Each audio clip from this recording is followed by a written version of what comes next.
Chapter 304. Good. Chenong raised his thumb and praised. Very good. I appreciate your confidence. There are always some people that I don't understand in the Tila people. Star-Lord is like this, and you're also like this. Native, your vision is narrow, and you don't understand the vastness of this world. Can you only put that little thing in your eyes? Luo Nin made a gesture to show that he was small. If you know me and know everything I have done, will you still have such courage? You mean the planet you have destroyed? Chenong was surprised. He said thoughtfully, it seems that your old enemy, the planet of the Xander people, only has a population of 10 million. The number of people who die on our planet in a year is more than that. It seems that this is not something to be proud of. Chenong shrugged and said, but I know who has the gemstone you want. They are very difficult to deal with. If you go like this, you will die. Do you know? Looking at Luo Nan's disdainful eyes, Chenong emphasized again, if you dare to provoke them, you will die a very ugly death. Don't say that I didn't warn you. Luo Nan picked up his scepter and walked towards Chenong step by step. The heavy scepter head was light and easy in his hand, and it could turn into a killing weapon at any time. I will remember you, Terran, you sharp-tongued little thing. Luo Nan brandished his scepter. The remnant power of the power gem within his body increased his strength. The scepter brought a fierce gale as it chopped down fiercely, smashing towards Chenong's head. Dang! A muffled sound was heard, and the huge sound was muffled in a soft place, so that the loud sound only made a little echo. Luo Nan's scepter was held in Chenong's hand. It was like it was rooted. No matter how much strength he exerted, he couldn't lift it. Want to kill me? I forgot to tell you. Chenong's voice became a little low. Even if you provoke dragons and tigers, you shouldn't provoke me. Now no one can save you. You bastard, today I want you to die miserably. Miserably, miserably. The magnetic field around Chenong condensed into an indestructible force. Luo Nan suddenly felt that the Tila person in front of him seemed to be integrated with the planet under his feet. He grabbed a scepter and lifted Luo Nan upside down. The powerful force of the planet's rotation defeated Luo Nan's resistance with unparalleled momentum, lifting him up like a chicken. The power of the magnetic field acted on Chenong's body. Every movement of the titanium body brought with it a terrifying gravitational force. Luo Nan felt the pressure, but he still said indifferently, Native, dirt my ass. Chenong swung his scepter and fiercely smashed Luo Nan against the wall. The enormous force caused the alloy wall to distort. Luo Nan's internal organs were about to be jolted out from Chenong's smashing. Luo Nan roared in a daze. You dare! Chenong grabbed one of Luo Nan's feet and smashed him to the wall. The huge force caused the alloy wall to distort. Luo Nan's internal organs were about to spill out from the smashing. He roared in a daze. You dare! Luo Nan, you're just an alien monkey. Just a mere extraterrestrial monkey. Call me a native. Chenong lifted Luo Nan upside down and shouted, back in the day, when I beat up the entire universe, the Kree people were still single-celled. He smashed Luo Nan against the wall once more after speaking. This time, Chenong purposely let Luo Nan's face hit the ground.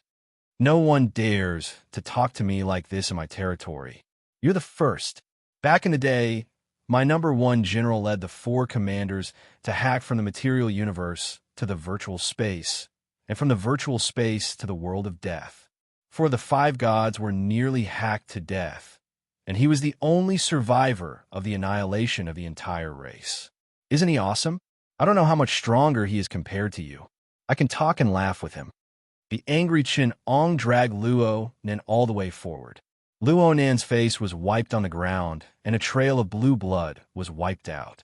Luo Nan was a little sober on the way and was violently smashed to the ground by Chenong. Chenong carried Luo Nan's scepter in one hand and dragged Luo Nan's hind leg with the other. Wherever he went, the Kree people who dared to rush up were smashed by him.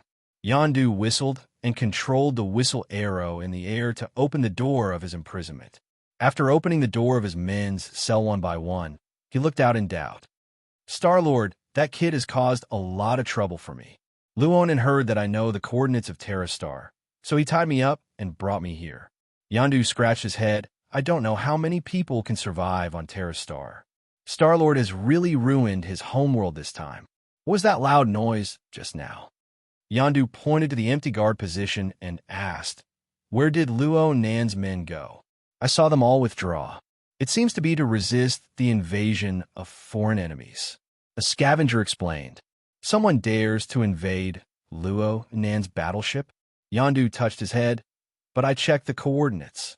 We should be on Terrastar right now. What happened?" A group of scavengers rushed out of the cage under the leadership of Yondu and rushed towards other positions of the spaceship. Just when they thought they could successfully muddle through, a female robot stopped them. She stepped on her spring-like hind feet and stopped in front of the scavengers with a double blade in her hand, looking at them with a sneer. "Nebula, you shouldn't have stopped us." Yondu waved his hand and said, "Now that you are under attack, you should go and support Luo Nan." "Luonin doesn't need my support, but you." "Luonin didn't say that he would let you go, so you should stay obediently," Nebula said with a cruel smile. At this time, the sound of fighting nearby suddenly became smaller and soon calmed down. Nebula smiled proudly and said, "You see, Luonin won't take long." Yondu opened his mouth wide, and his face was filled with an expression of extreme horror. This must have taken all of his acting skills to make such an expression that was a mixture of panic, disbelief, unimaginable, fear, and self-denial. Nebula could even notice that he was trembling all over. Yondu pointed behind Nebula, his mouth wide open, but he could not speak. "You want to trick me into looking back?" Nebula sneered. She looked at the scavengers who seemed to be possessed by the Oscars. Their eyes were wide open, and their faces were full of disbelief. Their rich expressions and three-dimensional performances made Nebula almost believe it. "But I won't be fooled," Nebula said as she quickly glanced behind her. She only saw a vague shadow that seemed to be a person dragging something heavy. Nebula stared at Yondu and whispered, "What's behind me?" Behind Nebula was a horizontal passage, and she was standing at the intersection of the cross passage. Yondu opened his mouth with difficulty and whispered in a trembling voice, "Don't look back." "Are you serious?" Nebula couldn't hold back her doubts and asked. Yondu and all the scavengers behind him nodded their heads in unison, their expressions determined. Nebula could only stand there stiffly until she saw two blurry silhouettes reflected on the ground in front of her. One was a human figure that was paralyzed on the ground, and the other was being dragged on the ground by a figure that was not very tall. The figure was also carrying something that looked very much like Luo Nan's scepter. Nebula didn't dare to imagine it. She stood there quietly, like a robot that had really broken down. She even cut off her nerves and let her body stiffen naturally. When the shadow was far away, she heard Yondu, the scavenger opposite her, squeeze out a name with his teeth. "Apocalypse. No, it's the Creator. It's the Creator. The Creator who created the Apocalypse, the master of the four horsemen, is almost exactly the same as his statue. When I was excavating the ruins on Terrastar, I saw traces of the Apocalypse. In the murals of the previous civilization, Atlantis, they inscribed the statue of the Creator who created the Apocalypse and gave his name to it." Yondu was shaking like a sieve, and the scavengers behind him were also scared out of their wits. "The Apocalypse really looks like him. You should be very familiar with that face." Yondu stared at Nebula and said, "Didn't the Thanos carve the scene of the Apocalypse destroying the Titans in the temple? If you see him, you will definitely recognize that face that looks like the Apocalypse. There is no doubt that that is his father." "I don't know." Nebula was almost scared to tears. She suddenly said, "I just saw a vague shadow, and my subconscious drove me to turn my head. Oh my God, is this universe going to end?" To be continued. Chapter 305. Nebula and the others felt Chun-Ong dragging Luo Nan. It was like a dead dog, away whistling. Only then did they dare to relax. At this moment, they didn't care about any disputes. They just wanted to leave this terrible place as soon as possible. Yondu took the scavengers and fled quickly, and Nebula was still running in front of them. Yondu looked at the woman who ran as fast as a rabbit and couldn't help but shout at her. Hey, aren't you going to save Luonan? You know, without this spaceship, we can't leave Terrastar anymore. Terra's own spaceship can only sail within the planetary system. Nebula turned to him and said, I never pay for other people's stupidity. If Luonan dies, it's no big deal to change the boss. But if you leave like this, you'll have to stay with him on the same planet for the rest of your life. Yondu's words hit Nebula's soft spot at once. Seeing that his words had an effect, he quickly added, Terrastar is a backward planet. You can't leave this galaxy. Do you want to live in this shadow forever? Do you want to do that? Nebula said with a gloomy face. Yondu cracked his mouth and said, Cooperation. I know where the parking space of the dead spaceship is. Nebula immediately understood Yondu's meaning. And I know the route to leave Terrastar, especially the route suitable for this kind of small spaceship. Without me, even if you get the spaceship, it will only crash in the universe. Yondu also had something to rely on, but cooperation is not limited to this. Yondu smiled and said, This is just a necessary condition for our cooperation, the basis of our mutual trust, because only by cooperating can we leave here. I have controlled 2 dead spaceships to land in the nearby sea. What do you want to cooperate with? Nebula was also very interested in this. Yondu smiled mysteriously. I want to do the biggest job in history. Don't you also want to gain power? Nebula, you have a very strong ambition. Our goal is the same. I know a lot of rich people who are interested in power. They have wealth that you can't even imagine. Nebula added, What is Luonan looking for on this remote planet? Yondu stared at Nebula and said greedily, Is it a power gem? Not only that, there are also mind gems, spatial gems, reality gems, and soul gems. There are 5 of the 6 gems here. Each of them possesses unimaginable power and is one of the most precious treasures in the universe. And I heard that the glove that can control these 6 gems is also here. The greed in Yondu's eyes was almost uncontrollable, and he asked in a low voice, Where are they? Who has it? How would I know? Nebula was surprised. I just arrived on this planet. If we knew this planet like the back of our hand, would we need to kidnap you to get your coordinates? Would Luonan encounter that terrifying existence again? How would I know that this planet is so dangerous?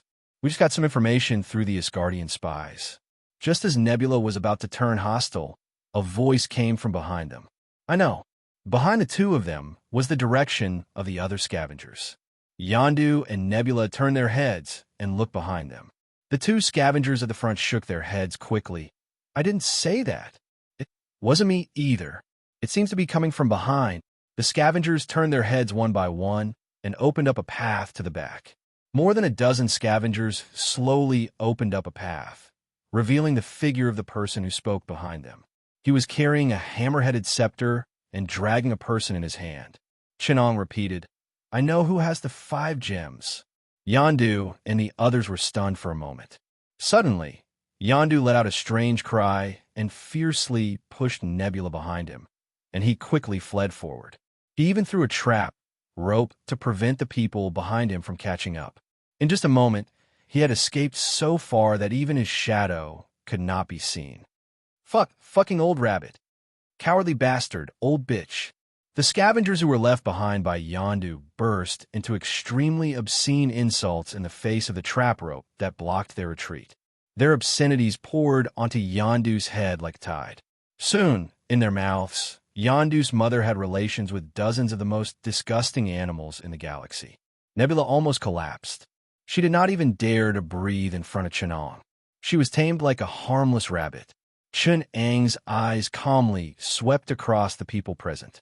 In an instant, all the obscenities disappeared.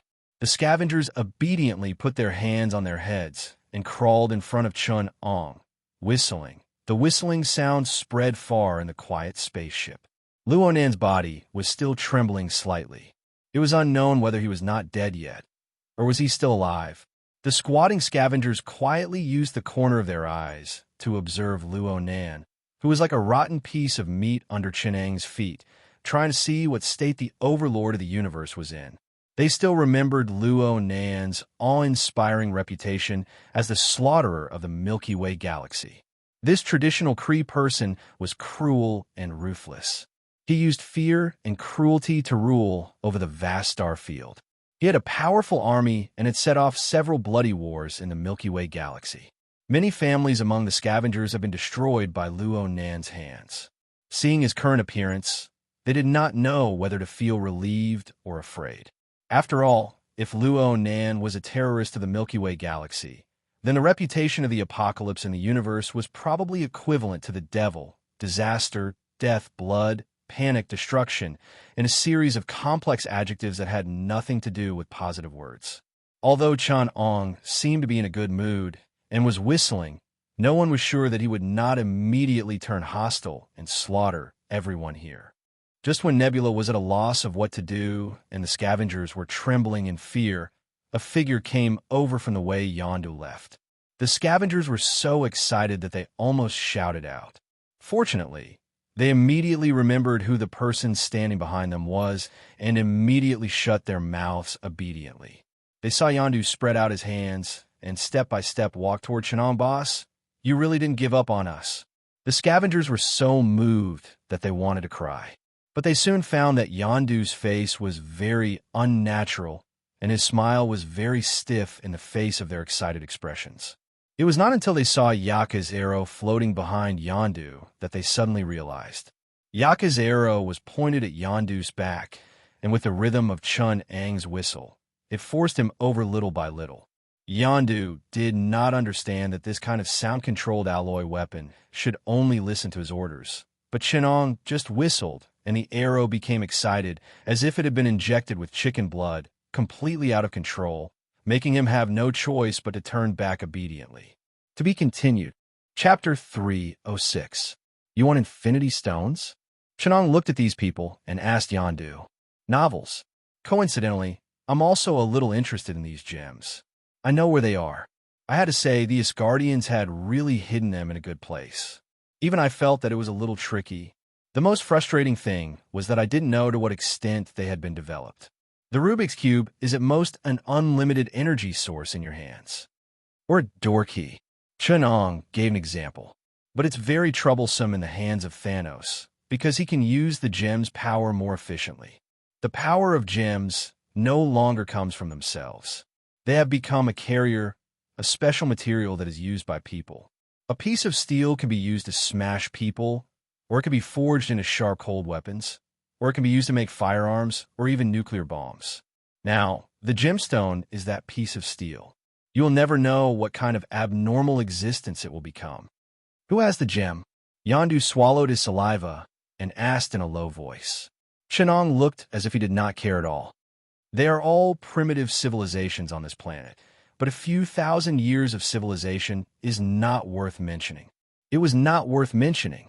As far as I know, the universe Rubik's Cube that carries the space gem is in the hands of S.H.I.E.L.D., and the mind gem has become the thinking core of an intelligent life called Illusion, which belongs to a coalition of countries called the Human Revolutionary Alliance.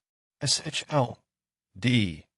is an agent organization of a country called the United States of America, and the country that Illusion belongs to, China, has the remaining 4 gems. Unfortunately, except for the one on Illusion's head, I don't know the whereabouts of the other 3. Nebula shrank his head and shivered. He said in a low voice, You want us to steal gems for you? But isn't it easy for you to obtain the infinity gem on this primitive Terra planet? No. Chun-Ong held on stubbornly, refusing to admit that he was no match for the Republic, not even the Illusion. Instead, he emphasized, This is a deal. You infiltrated my spaceship and were captured by me. If you want me to release you, you have to make a deal with me. Nebula was stunned. But this is our spaceship. In other words, you are in cahoots with the Kree people who invaded my planet? Chun-Ang's murderous intent was revealed. His hand had already touched Luo Nan's scepter. We took the liberty of breaking into your spaceship. Yondu decisively admitted his mistake. Very good. Chun-Ong tapped lightly, An array of silver light penetrated under the skin of Yondu and the others, and most of the silver light penetrated into the Yaka arrow, suspended in midair, completely changing the structure of the copper arrow. The vibrometal alloy combined with the sound-activated metal, using a very complicated metal crystal to reconstruct the Yaka arrow. The dense metal structure had boundless lethality. The sensitivity of vibranium to receive vibrations, coupled with the magical alloy that can be controlled by sound, makes the lethality of this arrow exponentially increase. Originally, Yondu still needed to use sound to control the rhythm and action of Yaka arrow, but now this arrow can sensitively lock onto the infrasound waves emitted by Yondu's heart and other organs. Now that it has memorized the fluctuations of your body, it will automatically follow you. Chenong said to Yondu, "You can command it as usual, and its lethality will only be more terrifying. Now, it only needs a small call, and it can erupt with a powerful force." As Chenong spoke in a low voice, Yaka's arrow trembled and shot out. It pierced through the gaps in the spaceships and pierced back and forth in the sky. Every time it pierced through, it killed a Kree who tried to escape in the undead spaceship. The escaping spaceships fell from the sky like dumplings, causing everyone present to shudder. It is sensitive, it can come into contact with the slightest vibration of the universe, and it can perceive the fluctuations of the entire galaxy. I shouted in the third arm, and it could feel it in the silver heart. This is because its perception of fluctuations is superimposed. It is also powerful, composed of one of the most powerful materials in the universe, and it is almost indestructible. Now that it has memorized your fluctuations, if you do your best to complete the transaction, it will be your best assistant. If not, it will be your life killer. With Chunang's reminder, Yaka's arrow circled around the necks of Yondu, Nebula, and others. Feeling the sharp coldness, Yondu and Nebula nodded in agreement like a worm. Chunong smiled with satisfaction and said, "Now, it is your captain. Come, meet your captain Yaka." Yondu honestly met the Yaka arrow floating in the air and said, "I know someone who may be able to help us get the gem, and he happens to owe me something. Maybe we can go to him first. Star-Lord can indeed come into contact with a gem." Chenong sighed. "This may be the only infinity stone you can possibly get. Yaka, it's up to you." The Yaka arrow in midair nodded its arrowhead and trembled twice solemnly. "You take your mount to see Star-Lord. They will find where the cosmic magic cube is." Chen-Ong instructed patiently, but his words made Yondu roll his eyes next to him, and he cursed in his heart. Who is he talking to? Why do I feel like it's not me? Then Yondu saw the Yaka arrow turn his head and get into his harness, and finally understood who the mount was. Although Chen-Ong was standing in the spaceship, on the outer shell of the spaceship that Yondu and Nebula couldn't see, countless black liquid metal was tumbling, repairing the spaceship's wounds, and a large number of metal elements were extracted from the seabed and filled into the spaceship. At the same time, Chen-Ong was still paying attention to the changes in the giant ship under his feet. Originally, he could feel the powerful psychic power that enveloped this giant ship. It was the professor's psychic power, which almost distorted the space, creating a mezzanine world between fantasy and reality. There was a huge, chaotic aura in it, and Chen-Ong knew that it should be Sargeras' aura. But this aura had been weakening before. Until he called the professor to fuse with him, it had been firmly suppressing Sargeras' aura. But at a certain moment before the fusion, Sargeras' aura suddenly skyrocketed, and it had begun to exceed the professor's bearing limit. At that time, Chen-Ong knew that Sargeras was about to come out. Unexpectedly, the professor distorted the time in the spectral world, forcibly delaying the short moment in the fantasy world to a relatively long period of time in the real world. Feeling the aura in the giant ship getting more and more violent, Chen-Ong waved his hand to Yondu. "You'd better set off quickly. I'm afraid you'll all die here." Chapter 307.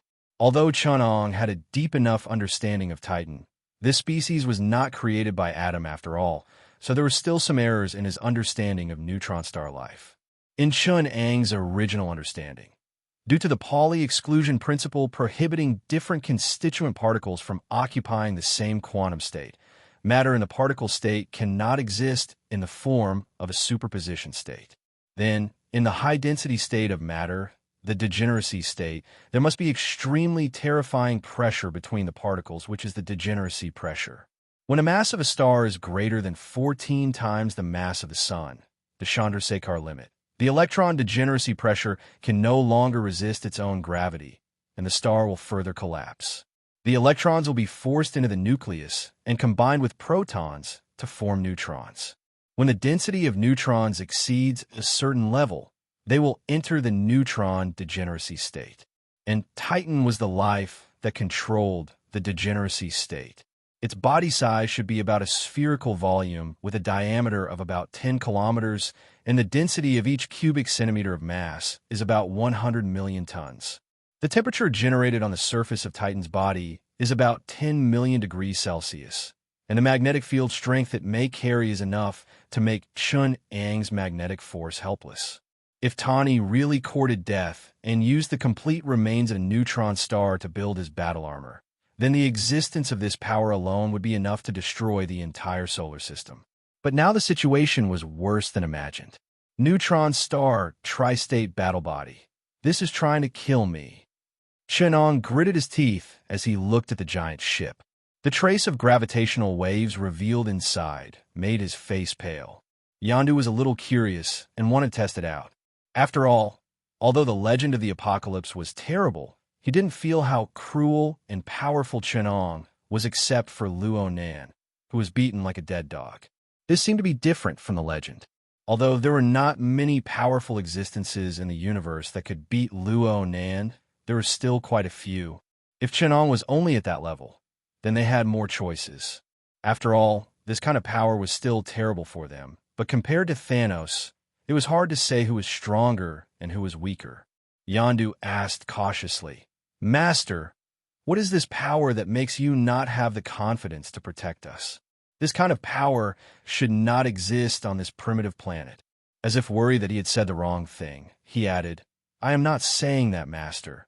Your power is not great enough, but I am worried that it will affect our search for gems."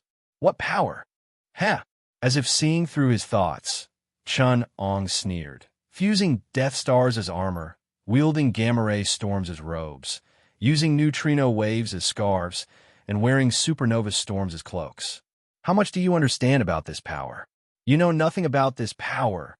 The Death Star refers to the Titan's core, the neutron star core.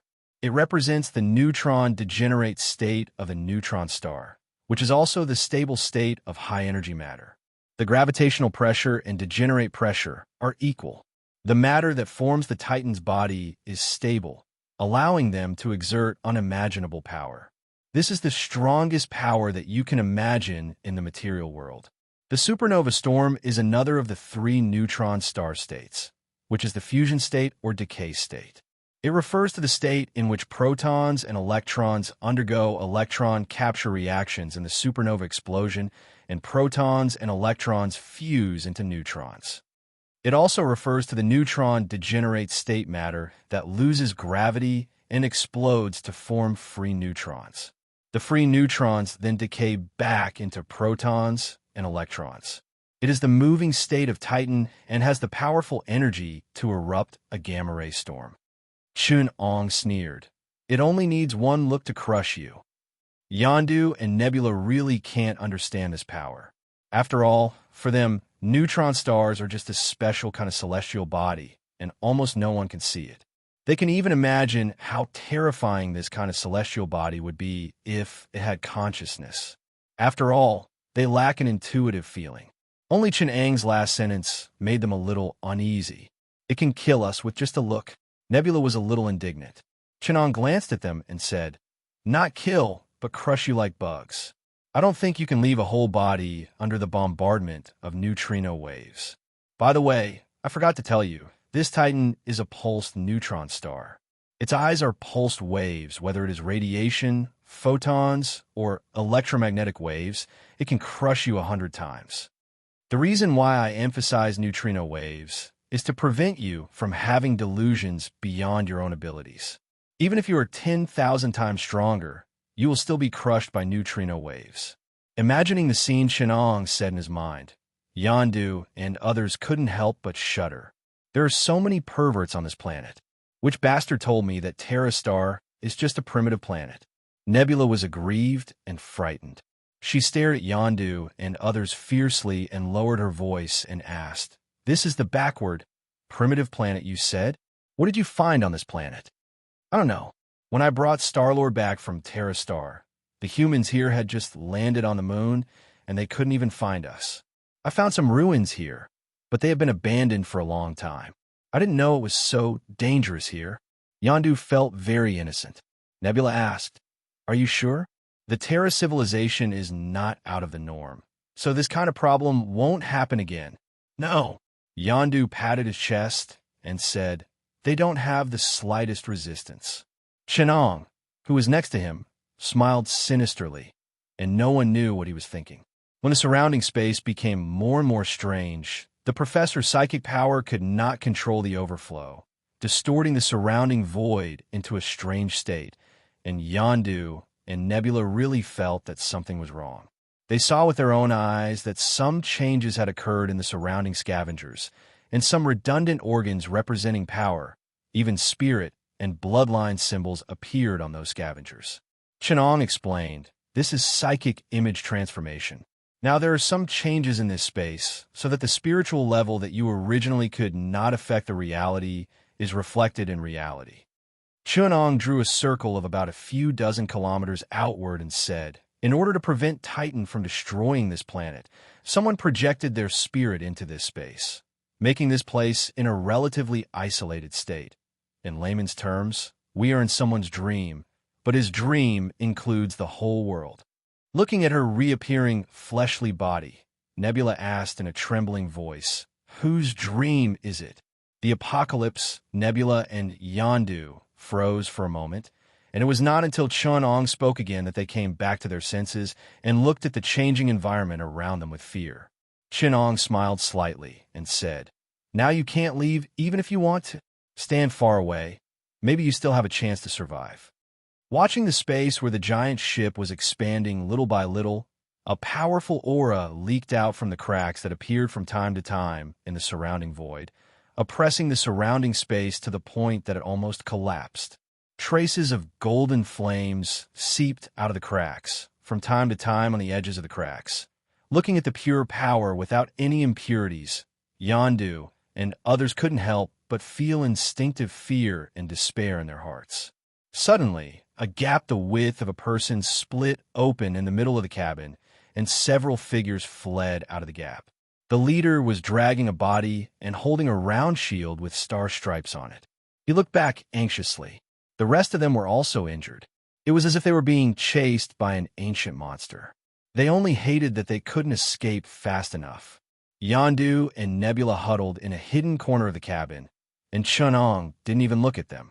He stepped out of the spaceship, holding a long sword upside down, and a trace of vast, desolate aura suddenly emerged from his body.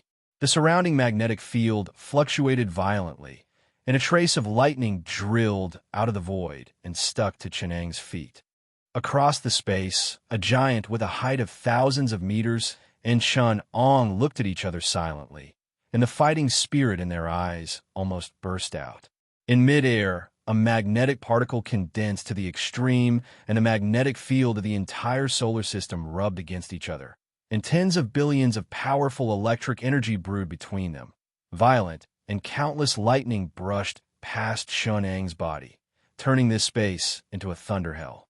Powerful neutrino waves rushed towards Chun-Ong, but were silently dissolved by the resonance field that enveloped him and connected the entire universe, the Milky Way, and Earth. Chapter 308. Darkness, mysteriousness, loneliness, hatred. A powerful and deep and lonely aura enveloped this space.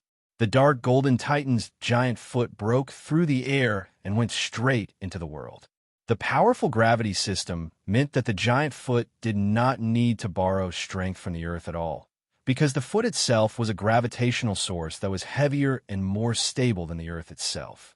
The seawater and rocks around it were all peeled off the ground and floated towards the Titan. More matter stuck to its body, but the closer it got, the more its own atomic structure was destroyed and the powerful energy was released and integrated into the Titan's body. This huge gravitational tide, even Yondu and others hiding in the spaceship felt a huge pulling force at the moment when the gravitational tide peeled off the matter. If it weren't for the apocalypse billions of miles away, distorting this space, as soon as the Titan stomped its foot, the Earth would have been sucked away by the Titan's body like a huge sandball, and the powerful gravitational force would have destroyed all the physical structure of the planet in 1/10 of a second. Yondu, who was huddled with the scavengers, tried his best to stabilize his body and asked in a trembling voice, "It is said that this is a Titan? Is Thanos so terrifying?" "No." Nebula looked numbly at the giant foot in front of him, feeling the powerful force enveloping this space, and replied blankly, "Thanos is like a child in front of such power." Rogers couldn't help but sigh as he watched Chun-Ong float steadily in midair, his aura comparable to that of the Titan god. Is this Adam's true strength? Is there really any meaning to the existence of the Avengers? How many times have we been as powerless as we are now? The apocalypse is playing with us like everything else, but we are powerless to resist. Bruce clicked his tongue. What kind of monster did Tani release? I know a little about it. The neutron star armor and the system he and Thor built together. That is indeed a terrifying weapon. It was designed for the imaginary enemy of the apocalypse. In the last battle with Ancient Snake, it was the only weapon that could fight against Ancient Snake, and it was also the main force of that war. Because Tani's mind wasn't strong enough to withstand that power, he didn't even use 1/10 of the armor's power last time. Rogers explained, "Can Adam defeat him?" Bruce couldn't help but ask. Rogers sensed the anxiety in the professor's weak will and sighed. "I don't know. I can only pray to God that Adam will not fail." Chun-Ong strolled towards him with the Titan's godly body. The distance between them was not shortened at all. He was only looking at Chun-Ong at the same level in his mind. Neither of them used their eyes to observe the world. In the world of their consciousness, both of them were equally imposing giants. When they were reflected in the real world, the distorted dimensions of space turned the two of them into opposite existences that were both extremely big and extremely small, extremely far and extremely close. "Charles." Chun-Ong looked at the sword in his hand in loneliness. Feeling the familiar waves beside Sardra's consciousness, he sighed. "You've done your best." He looked at Sardra's and said the familiar name. He suddenly laughed. "I suddenly understand why Apocalypse gave you this name." "Why?" the Titan god suddenly asked. This was the first time he had spoken since he was whole. Sardra's, who didn't care about the bugs at his feet, lowered his head. Obviously, this question was also very meaningful to him. Chun-Ong looked at him and said seriously, "Because of loneliness. When you first came to this world, did you especially want to say the world is dirty again?" Chun-Ong asked curiously with a smile. The Titan's face suddenly became very calm. He nodded and said, "Yes, but I resisted. Sometimes I just want to leave some familiar marks on this world. Not to play with you, but to remember the past." Chun-Ong raised the sword and looked at the elegant and simple shape of the sword. He couldn't help but let go of something that had always been in his heart.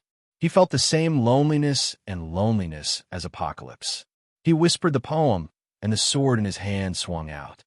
Alone in a foreign land, a stranger, the vibrating gold sword turned into a long rainbow and pierced through heaven and earth. In Chun-Ang's hand, the sword lost its fixed form. In the frequency of sound, it was sound. In the frequency of electromagnetic waves, it was electromagnetic waves. In the sky, the sword's aura spread across the sky. In the wind, the sword's sound was clear and melodious.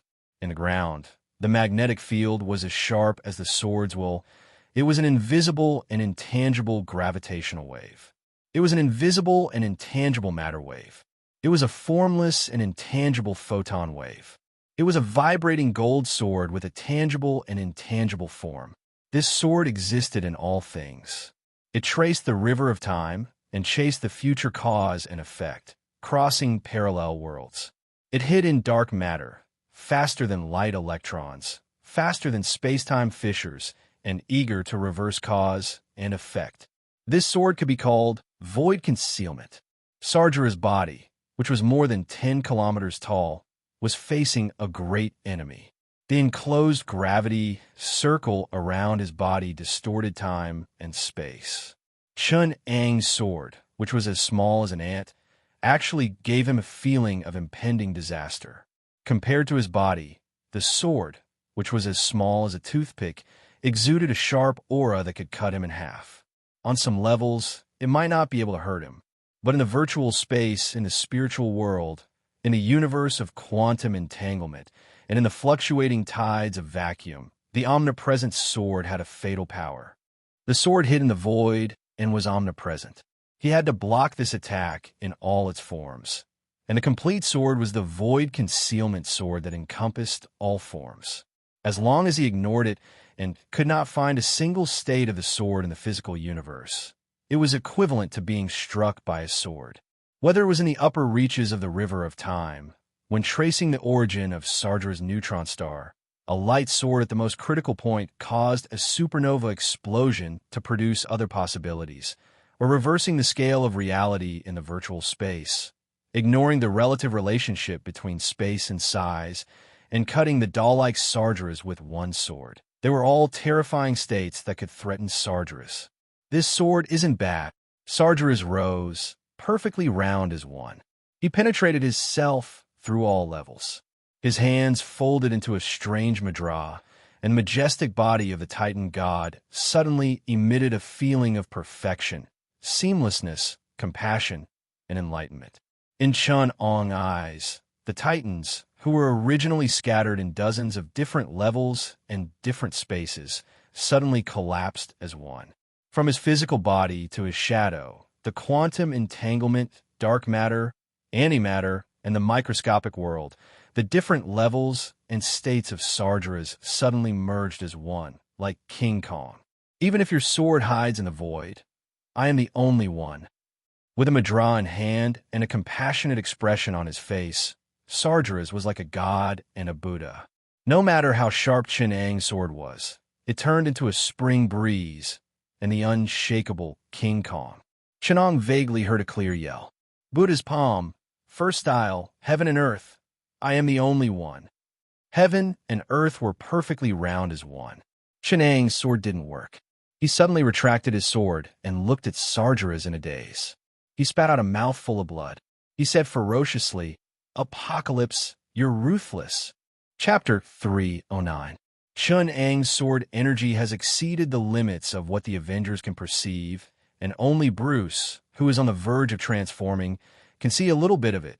But this kind of sword light, which is beyond the general concept of speed, is useless in front of Sargeras. At this moment, Yondu did not have the lofty sentiments and ambitions he had before. He was hiding in the main control room of the spaceship with the strongest protection, and his heart was horrified. He no longer had the slightest thought of going against the two monsters. Terra Star is too dangerous. I want to go back to the Silverheart District. Although the dispute between the Kree and the Shandarans is dangerous, and the war between the Kree Empire and the Skrull is terrible, it is not as terrible as the planet of Terra. Inadvertently looking up, Yondu saw that something was wrong with Nebula not far away from him. Whether it was opening her mouth, shouting, or the change of expression, it was as if she was half a beat slow. In my lifetime, I never want to come to a place like Orion again. There's something wrong with your state. Nebula heard a series of sounds like a chain gun, and then saw Yondu suddenly turn into a shadow, then get slower and slower, and finally walk in front of her. What's going on? Nebula asked in surprise. Yondu's face suddenly turned pale, and he looked back at the scavengers not far away from them. They were like a video that had been fast-forwarded several times, and then he looked at the Avengers closer to the Titan God. They were like characters frozen in a picture. The closer we get to the Titan, the slower time passes, because the scale of space here has been stretched. Yondu almost screamed. He held his head with both hands and said in fear, "Don't you understand? The body of that Titan god has a very strong gravitational force, and near his body, the scale of space is shortened. We seem to be only 2 kilometers away from him, but in fact, it may be as long as several light years." "What?" Nebula blinked her eyes in horror. "But we can't feel the change in gravity." Yondu looked even more frightened. "Because someone is controlling this place. This is a space formed by his will distorting the real world, and all the rules here are distorted. Look at that group of people." Yondu pointed to the Avengers and said to Nebula, "They are the normal size in our consciousness, but in reality, according to their actual scale, they are only the size of dust, and we can't see them at all. It is another will that has come here that has distorted all this." He denied the actual physical effects of gravity. He blurred the boundary between consciousness and reality here. Yondu's voice was hoarse, and an expression of extreme fear appeared on his face, and he said in a very struggling tone, "Titans are very terrifying, but what is even more terrifying is the people who distort everything here. Slayer Lord can't do all this." Nebula also said, "He can control 6 infinity gems. Maybe he can, but he is far from being able to do such a terrible thing." Nebula is scared out of her wits. She can already feel the difference in the flow of time between her head and her body. Yondu and Nebula try to keep their body parts parallel to the Titan. Behind them, some of the scavengers had already lost blood to the head due to the different speed of blood flow. Even if the apocalypse distorts the laws here, making the huge physical destructive power of the Titan's divine body unable to be exerted, the fragile mortals here can't withstand the impact of direct contact with a neutron star. Nebula's consciousness has begun to blur, and Yondu is just struggling. The two of them are hugging each other tightly, helping each other to reduce the time difference between their bodies. On the spatial scale, their bodies exist in the state of consciousness, so they're not affected by the spatial scale and shrink. But in terms of the sense of time, their consciousness can't eliminate the pressure brought by the chaotic flow of time outside. "Mom, I want to go home," Nebula cried in a trance. Among the Avengers, except for Bruce, who has transformed into Hulk, the consciousness of the others has also fallen, and the impact of the chaotic sense of time on their perception is only immune to monsters like Hulk, who are completely obedient to their instincts. The professor's consciousness is connected to Hulk's, helping him to stay awake. Because they are relatively far from the center of the battle between Chunong and Sargeras, the time flow they see is hundreds of times faster than where Chunong is, but even so, they can only see a silver sword shadow revolving around the center, Sargeras, who looks like a giant of more than 10 meters tall. And from Chunong's point of view, the world is completely different. His speed doesn't slow down, but the scale of space around the Titan's body can be said to be very close. Sargeras is only a dozen meters tall in his conscious body, but in the undistorted laws of reality, his body includes the space of several light years around him, and the closer it is to his body, the larger the scale of space is. He's cheating again. Chunong is already extremely angry. His attack can't get close to Sargeras at all, just the last millimeter of the surface of Sargeras' Titan body, but the actual scale of space is as high as 2 light years away, and when the flying sword passes by gets close to Sargeras, it shrinks sharply, and its speed almost stops. The reason is actually very simple. The further the distance between 2 objects on the surface of Sargeras' body, the actual scale of their actual distance will increase to an exaggerated scale. But from the point of view of the conscious state, it seems that wherever Sargeras raises his hand, everything shrinks into a tiny millimeter and burrows into his palm. "I can't attack Sargeras' body," Chunong thought quietly. Chunong silently thought to himself, even with the fastest speed, it would take 2 years to travel from 1 millimeter of his skin to his body.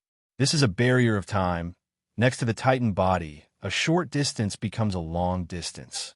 If there is no apocalypse distorting this world, then the moment Sargeras appears in this world, the Earth will continue to shrink from a huge volume, while rapidly approaching Sargeras, its appearance will shrink rapidly, becoming a planet the size of a fist, or even a ball the size of a thumb, after 2 years, or even longer, slowly approaching Sargeras bit by bit. This distorted space of the apocalypse has a very contradictory place.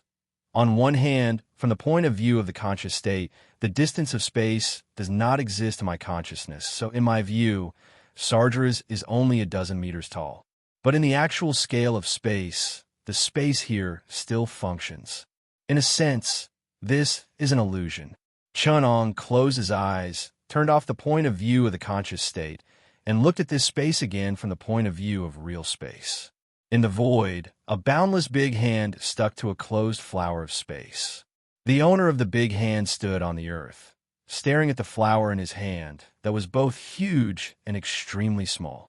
On the outside, it was only the size of a flower, but on the inside, it encompassed the space of tens of miles around the earth, and it was sealed and expanded into an endless, closed-loop space. The smiling apocalypse holding the flower was watching both Adam and Sargeras. In the flower, the Titan body was endless, occupying most of the entire space, like a giant dark golden Buddha standing in the center of the flower of space. The rest of the space surrounded the Titan body evenly, and the distance between every inch of space and every part of the Titan body was the same. And Adam stood in the void a few light years away from the giant Buddha-like Titan body, looking back at the smiling apocalypse outside the flower. The whole world was like a dream, a fantasy, a story, drifting between illusion and reality.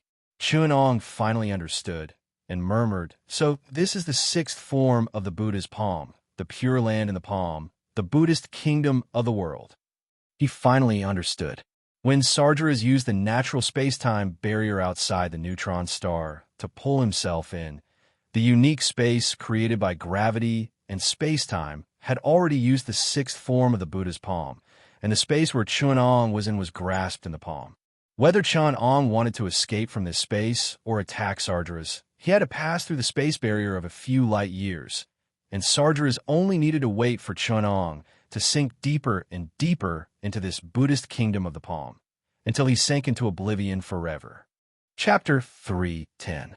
"Professor, can you use that big move again?" Chunong said with some embarrassment.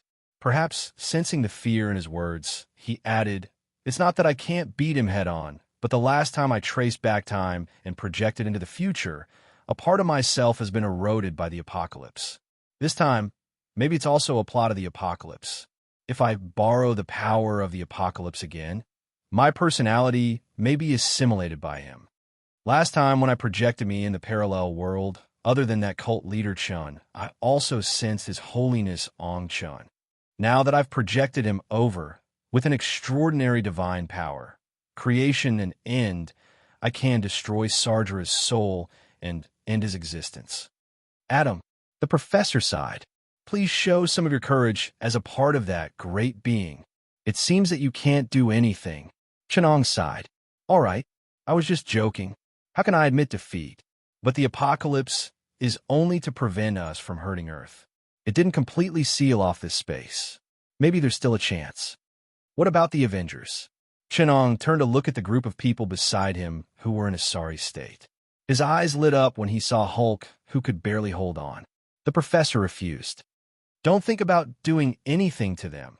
Chunong looked up at the professors while in the void, pointed at Hulk, and complained, "I won't hurt him. If the ancient snake hadn't imprisoned my ability, I would have done it myself. It's not a big deal not to be a human. This world is fair." The apocalypse also sacrificed many things to become strong, including human nature, feelings, and even beliefs and dreams. He has sacrificed so much for the pursuit of truth. We want to defeat him without sacrificing? That's a dream. Hulk has a lot of potential. There's a possibility that he can fight against the apocalypse and even defeat his creation. "You just said that they're just a joke," the professor questioned in a low voice. "If they don't have the heart to give everything." Chunong shook his head and said, "Then they are indeed just a joke. Being used isn't something unacceptable. If you want to obtain power that won't be manipulated by the apocalypse, even if you want to make a deal with the demons, they have to consider it. I want to hear his advice. Hulk stood up and said. He felt the professor's benevolent will that was like that of a teacher. He turned his head and glanced at the Avenger who had fallen into a desperate situation. Suddenly, as if he had made up his mind, he fearlessly looked into Chunang's eyes and said firmly, "If sacrifice is necessary, then take whatever you need." Looking at the peaceful temperament that Hulk exuded, which was close to that of a professor, Chunang suddenly fell into silence. Although my power is somewhat limited because of the restrictions on my ability to transform myself, Chunang ignored the distorted space-time that was closing and said slowly, "My wisdom is not limited. What can be created by the apocalypse, I can theoretically achieve. I can analyze the life mechanism of the Titans and study the unique forms of the outer gods. What I lack is time. Because I don't have the dependence and physical forms created by the apocalypse, my ability is limited by physical and material conditions, but I can still complete some exquisite ideas." Hulk continued his words. For example, splitting you into 3 parts. Chunang suddenly explained excitedly, "I've studied your genes, body essence, and high-dimensional soul. According to some of your data analyzed by the apocalypse in my memory, and some of my supplementary research, I could divide your unique body and soul into several parts and recombine them." Hulk, it's Bruce and you who limit your ability. Chunang looked at Hulk's green body as if he was looking at a perfect white mouse. He said excitedly, "Your body contains some perfect materials, such as anger, power, and the desire to destroy. I can use the outer god's concept of entropy, the core technology of aggregation, and part of the technology of the Titan's body to express the potential of those materials." He waved his hand and pulled out the aggregation concept projection that represented Hulk and Bruce, separated them in the void, and explained in a distorted manner. Bruce's personality has an emotional power with unlimited potential, love. This power can even suppress Hulk's destruction, anger, and unlimited power. As we all know, only one powerful power can control another powerful power. So, Hulk, the power of Bruce in your body has been seriously underestimated. These 2 powers not only don't help, but also suppress each other and limit your potential. There are 2 kinds of materials in Bruce's heart. One is anger and hatred caused by childhood shadows, and the other is love. We can use it because the power of love is not stable enough. My suggestion is to distort this emotion and mold it into another emotion, hatred. From love to hatred, I'm very familiar with how to distort this emotion. Please believe me, and please believe in the technological strength of the apocalypse. If you can help, Professor, then it's foolproof. According to my calculations, just the hatred part alone is no less powerful than Sargeras. The professor was shocked, and his willpower wavered for a moment. Not because of the temptation of Chunang's plan, but because he was deeply shocked by the apocalypse and Adam's bold imagination, precise experiments, and shameless scientific spirit. On the other side, Chunang was still promoting his experimental plan. After making a relatively complete use of Bruce's personality, there may still be some materials left, but those negative emotions can be integrated into Hulk's personality to continue to be used. For Hulk's relatively simple personality, which is composed of anger and the desire to destroy, we only need to simply classify him into 2 kinds of negative emotions, and we can completely make use of him. In this way, using the concept aggregation and even a part of the characteristics of entropy, we can dissect 3 relatively perfect souls. Coupled with the professor's mastery, and I also have in-depth research on spiritual materialization technology, we can completely divide Bruce, who is transformed into Hulk, into 3 opposite individuals. Chunang explained to Hulk, "Let me think. If they have names, they should be Mephisto, Baal, and Diablo, representing hatred, destruction, and anger. What do you think of this plan?" Chunang looked at Hulk expectantly. He unfolded the design plan of dissecting Bruce's soul, emotions, and concept in front of Hulk, so that he could completely understand the whole process of being divided and recombined. In Chunang's view, This was full of sincerity. There were not many lab rats in this world who knew what kind of experiment they were being used for. But in Hulk's view, this made him tremble, afraid, and angry. And Chunong was still revising some parts of the design plan. He added, "It may be a little hard to accept. Sometimes you will wonder if the divided you is still yourself. I should add a fusion function to ensure that they can recombine back to your original personality under certain conditions, without affecting and even more efficiently using your power. If that's the case, then the recombined personality should be called Bruce Hulk, Diablo, Bruce Hulk." Chapter 3:11. Although the design drawing only had a rough direction and no specific experimental design, the most precious design ideas could already be displayed in front of everyone, not to mention the various ingenious and anti-logical design ideas. Just the revealed feasibility was enough to shock the professor and Bruce speechless. At least with Bruce's scientific literacy, he could not see any problems. But the problem was that he could not see any problems. The professor firmly rejected it without hesitation. "I won't let my students do this kind of thing. In this plan, I don't find that you treat him as an individual or a person. I only see absolute rational analysis and cold and ruthless data. Yes, you seem to have maintained the integrity of Hulk. But that kind of integrity is as an object, as a system, not as a person. Adam, this makes me wonder if you still have human nature." The professor questioned excitedly. "It has nothing to do with human nature. To be honest, as an experimenter, I don't pay attention to what you call human nature. If this is considered to be dehumanizing, then I have already been dehumanized dozens of times. When have we not changed ourselves in our search for the truth?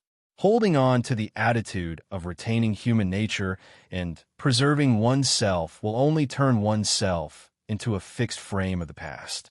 In my opinion, this kind of idiot who doesn't change, doesn't move, doesn't progress, and lives in memory and human nature is the one without human nature. In my opinion, yes, Hulk may become something else. He may be cold and ruthless, dehumanized, and his emotions and rationality are distorted in the transformation. But so what? Who hasn't experienced it? Your perspective is still in a low latitude, in a mortal period. If you trace back time and cross the past and future, you will find that he has not changed. If your consciousness covers all parallel universes, omniscient and omnipotent, you will also find that he has not changed. This is just a future, a possibility. For you, memory is not important as long as the past exists. Even if you trace back to the great existence behind you, you don't even need the past. But for us, memory and emotions are everything we have. It is us. You can propose all the paradoxes to prove that we are constantly killing our past selves, but for the present, I exist." The professor said sadly, "You and Apocalypse stand too high. You have forgotten everything that is most precious as a mortal." "I think, therefore I am," sighed the professor. "Don't you even think about touching a hair of Bruce's memories and feelings." The professor said firmly.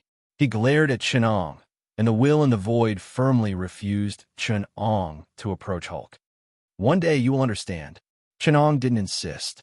He just looked at the professor and Bruce and said, "You're still not mature enough. Professor, we're the same kind of people after all. When you understand, you will sing this song with me."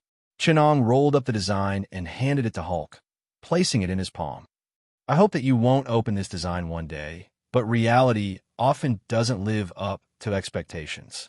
When you open it again, I hope you'll understand, whether it is Diablo or Hulk. He's always been you, and that has never changed. 50 years of life compared to heaven and earth is just a small thing. Fortunately, I still have a backup plan." Chunong sighed. He turned to the professor and said, "Now, only you're not trapped in this universe, and I can temporarily erase my existence in this time period, jump to the future, cut in again, and load the file to be reborn. But the Avengers and the alien friends over there may disappear forever. Do you have any way to save them? If it doesn't work, I can only recreate them. But there will be a logical flaw that can easily be locked by Apocalypse. And these test subjects will all be worthless. The professor's consciousness seemed to be paying attention to other places. He transmitted all the chaotic images to Chun Ang's consciousness. It was some fragments of light and shadow, and only some afterimages of fast-moving photons could be seen, but Chun Ang still deciphered some things. He waved his hand, and a broken light and shadow appeared, pointing to a figure that passed by and said, "Someone is on the way. Welcome, old friend of the Republic, Professor X." Luo Ji smiled. Ever since we parted during the apocalypse, it's been two different worlds. It's rare to see an old friend again. Of course, apocalypse doesn't count. We're so unlucky to always see him. I didn't expect to see you again in this world. The professor slowly pushed his wheelchair out and smiled. Luo Ji shook his head. This kind of coincidence worries me. I'm always afraid that we didn't get out of that universe, just got lost for a while, and then returned to that nightmare. Now, it's only a few 100,000 years after that disaster, or even a few million years later. We're still struggling in the control of apocalypse. That will make us despair, because we have no way to escape. In the timeline of apocalypse, the longer time passes, the longer the nightmare, and we can never escape. He cast a questioning look at the professor, as if waiting for an answer. The professor seemed to be lost in his memories. After you left, the whole world collapsed. At that time, there were only a group of ghosts, some struggling humans, us mutants, and a group of monkeys. Caesar, do you remember him? The monkeys were scared out of their wits by humans. Apocalypse created Messiah and gave him its name, then left that broken world, completely destroying Earth before leaving. And Messiah, Apocalypse led us to this world. He first came to Earth when the world was still barren. He was upstream in the river of time, before the solar system was born, when the Milky Way was still in chaos, and he shaped this galaxy. He created Earth and life, and for countless years after that, he always created this world in the form of Earth to cleanse the entire universe, bringing death, famine, war, and plague to the entire universe. He is the eternal shadow and most terrible legend of the entire multiverse. Until 3 million years ago, he personally gave the apes the key to evolution, and the apes that had already proliferated throughout the 9 planets were able to evolve like us, finally obtaining the name of human. Since then, Apocalypse has maintained its established timeline, not allowing any deviation until the return of Apocalypse. Chapter 3:12. So that's how it is. Luo Ji muttered to himself for a moment before letting out a long sigh. I didn't expect the apocalypse of this world to be 2 people. The information we receive from other sources seems to have been a little off. However, the other forces of this world seem to have mistaken the target of the apocalypse because of us. The apocalypse is our calamity, and the humans of this world have confused the relationship between the Messiah calamity and our apocalypse calamity. We are facing one enemy, but it can also be said that there are 2. The Messiah hasn't appeared in front of us yet, and their preparations against him are all aimed at the wrong person. The professor came to a realization. According to the laws discovered by the humans of this universe, the impending calamity hasn't actually happened yet. Luo Ji understood. The enemy in their prophecy is the apocalypse Messiah, not the apocalypse. These are all questions that we need to think about slowly. The professor suddenly interrupted Luo Ji's deductions and said anxiously, "This time, I'm here to ask for your support." He raised his hand and projected a light screen from his wheelchair. On it flashed some blurry images, but they could just barely make out the dark golden outline in the center of the image. Sargeras, another terrifying enemy, has appeared, and this time, he's more dangerous than ever. The professor raised his hand and drew on the huge, dark golden body, enlarging the image and making it clearer. Luo Ji looked at the satellite footage with a serious expression. The footage was very short, and Sarger's appearance was less than 3 seconds. Another creation of the apocalypse, the professor interrupted him. No, it's a series of creations. It's not just Sargeras. It looks like it's only one body, but in reality, it's the product of several existences. Now that Sargeras has appeared, it's even more obvious. The one who took the neutron star armor and rebuilt his body is Sargeras, and the omnipresent intelligence core that controls the world's network is Ultron. What's corrupting this world is the concept of entropy. They're also divided into many different personalities. Only Sargeras has a body now, but the other existences are equally dangerous. Luo Ji understood. You're saying that those consciousnesses can all obtain bodies? Yes, the professor replied. When I was suffering from the darkness in Sargeras' heart, I also obtained part of his memory. Some of it was left in his mind by the apocalypse. This part of the information is very messy and distorted by the darkness. I can't decipher it for now, but I can understand Sargeras' own memory. All the outer gods have bodies designed by apocalypse. As long as they come into contact with the messengers of plague and famine, they will instantly obtain a body that can carry their consciousness. This is also a weapon designed by apocalypse to target us. This is his test. Every outer god's carrier targets the weakness of our civilization. When we destroy them, we will naturally be able to evolve and improve. Azathos is a deformed and crazy Zerg form. He should be the old enemy of us Celestials. As for Yog-Sothoth, his body is completely composed of distorted spatial structures. It is said to contain the mysteries of dimensions, space-time, and truth. His appearance is like countless spatial bubbles stacked together in a spatial structure that we can't understand. He is the mortal enemy of your civilization. Sabu Nigirath represents the maternal power of reproduction and distortion. She will be the most dangerous enemy of the Soviets. Nyarlathotha will subvert the European community, while Nyarlathotha and Ultron will target the humans of this world, including the United States and the Nazi Gareth. They will completely destroy the Mu continent and Atlantis. The ancient serpent gnawed at the world tree and brought dusk to the Asgardians. Thanatos, if he is not dead, Sargeras will completely end him and the swallowing star.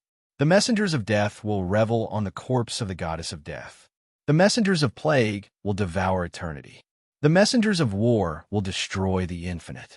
Famine and oblivion will fall into the abyss of the end together. This is the ending set for this universe by Apocalypse. Whether it's me, the Black Phoenix, Magneto, or the Black Bat King, all the other great existences in this world will be personally dealt with by Messiah Tianchi. Everyone has a predetermined destination, and each of them has a tribulation that Tianchi has set for them. If we can't unite, then this time, the universe will flow with rivers of blood. So you indulge the birth of Adam? Luo Ji asked in return. Adam is not our enemy. Who can guarantee that? Apocalypse. Luo Ji looked into the professor's eyes and asked. He's just another one of Tianqi's games. His position is completely in Tianqi's hands.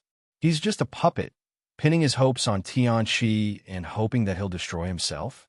Tianqi painted an illusory and beautiful future for you, and you just believe it? The professor was silent.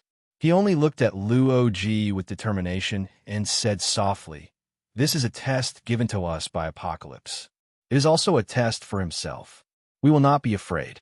The liberators will destroy Sargeras, but we will destroy Adam as well." Luo Ji said solemnly, "For the Republic, for civilization, for humanity, we will swing our swords, and we will not rest until we are dead. The liberators gather." The last roar was from Luo Ji, who turned around and said to his teammates nearby.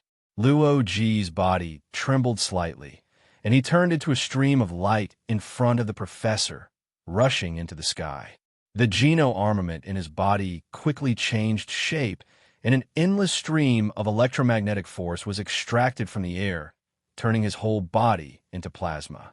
The plasma cells had a strong interaction force between them, cutting the magnetic field of the Earth, and he rushed out at a speed of over Mach 15. Beside him, Natasha and Bucky were wrapped in mobile armor, the anti-gravity engine giving them the power to break through the speed of sound. Kong Kenan flew at high speed in the blue sky, the intense friction in the air and the temperature of over 5,000 degrees only making his combat suit a little brighter. Yang Qi traveled through the cracks of space, and he was the most comfortable of all. In the end, Vision turned his electronic body into a bolt of lightning, rushing through the clouds like a dragon or a snake, with thunder and lightning surging. The professor looked at the afterimages left behind when they left, staring at the trails left by the clouds in the sky, and thought to himself, what is the apocalypse trying to do? I don't know if my choice is right or wrong. We are only fighting for a little hope for this world, for the civilization and people we love. Hurry up, liberators, time is running out. Chapter 313. On Luo Nan's spaceship, a group of scavengers had already fainted, leaving only Yondu and Nebula, who were still struggling. They did not know how many times they had cursed Luo Nan in their hearts. Even though Nebula was still Luo Nan's subordinate, after seeing the strange phenomenon of time and space being reversed in this enclosed space, she had already thrown Luo Nan's majesty to the back of her mind. Even the shadow of Thanos in her heart was not as terrible as Terrastar at this moment. What? Nebula said weakly. Why did I come to this place? Luo Nan, that idiot. He killed me. The universe is so big. There are hundreds of millions of planets in the Milky Way galaxy. How did he find such a dangerous place? Nebula raised one of his robotic arms and suddenly asked Yondu, am I hallucinating? Why do I feel like it has become a little younger? You're not mistaken. Yondu looked at his face in the light of Nebula's brand new robotic arm, touching the face that had suddenly become a lot younger.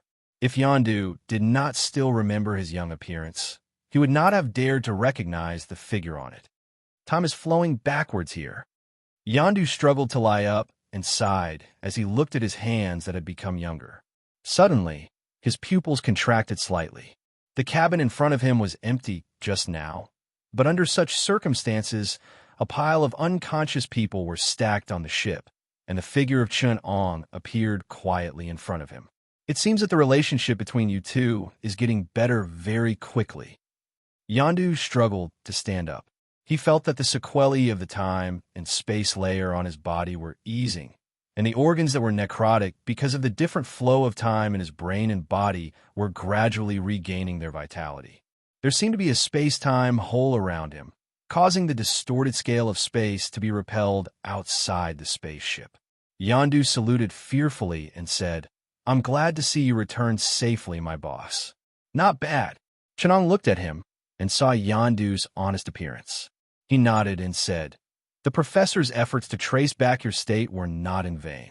Of course, because the professor did not have your body data, your current body was shaped according to the genetic backtracking. And her. Chun-Ong pointed to Nebula and said, her body has been transformed beyond recognition. I could only refurbish the materials. However, this body modification of yours is too primitive and low-level. Thanos' technical reserves are not sufficient. Chun-Ong projected the mechanical blueprint of Nebula's body for her to see. As a Cyberman, his combat power is actually lower than that of a carbon-based creature in armor. Chun-Ong pulled out Iron Man's unconscious body. Thanos is a disgrace to us. Cyberization is a promising route. It's much easier than fusing carbon-based nuclear cells and metals. Thanos hasn't mastered the core technology yet. But I'm different. Chun-Ong squatted in front of Nebula and looked at her seriously. Do you desire power? A strong emotion mixed with fear and desire suddenly surged in Nebula's heart. She vaguely recalled that when Thanos came to her, he was equally calm. He seemed to be concerned, but in fact, he was indifferent. He asked almost the same question. However, the difference was that in Thanos' eyes, Nebula could still see his desire for her, although it was only a desire for a tool. But in the eyes of Chun-Ong, there was only a kind of interesting curiosity. After a painful struggle, Nebula still gave the same answer. I desire power. Please give me power, Master. Don't call me Master. I'm not interested in who your body belongs to. I just want to try another path other than the cyberization of human organs like the Soviet Black Star Warriors. The research projects of the experimental party are endless. I really envy Apocalypse for having 4 teams that can perfectly cooperate with him and that brain that can carry out countless threat analysis at the same time. Chun-Ong sighed as he checked the laboratory on the spaceship. He found that the Kree were indeed a fighting race. There were only two simple and narrow laboratories on the military spaceship. As he dismantled the useless weapons and living space for the combatants, he modified the battleship according to Chun-Ang's redesign of the research spaceship. At the same time, he sorted out the ideas of modifying Nebula. At the same time, he could imagine how to upgrade his brain into a computer. Time passed quickly as Chun-Ang modified the battleship. Although the time flow in the distorted space of Apocalypse was 10 times faster than the outside world, with the speed of the Liberator, they still arrived at the east coast of Africa after 8 hours, above the sea where the Indian Ocean disappeared. Looking at the empty and boundless sea below, Natasha was confused. According to the data of the expansion of the universe, it can be confirmed that the space that suddenly disappeared is located at this coordinate. Captain Luo Ji, the Republic of China is the country with the most advanced space technology in the Human Revolutionary Alliance. Can you detect the anomaly nearby? The surrounding dimension expansion rate is normal, the vacuum energy cycle is normal, and the quantum resonance frequency is normal. We can eliminate the possibility of a super large space bubble, dimensional reduction weapons, and dark space. Illusion. It's all up to you. Luo Ji turned to a jumping electric current floating in the air. The electric current suddenly became blurry.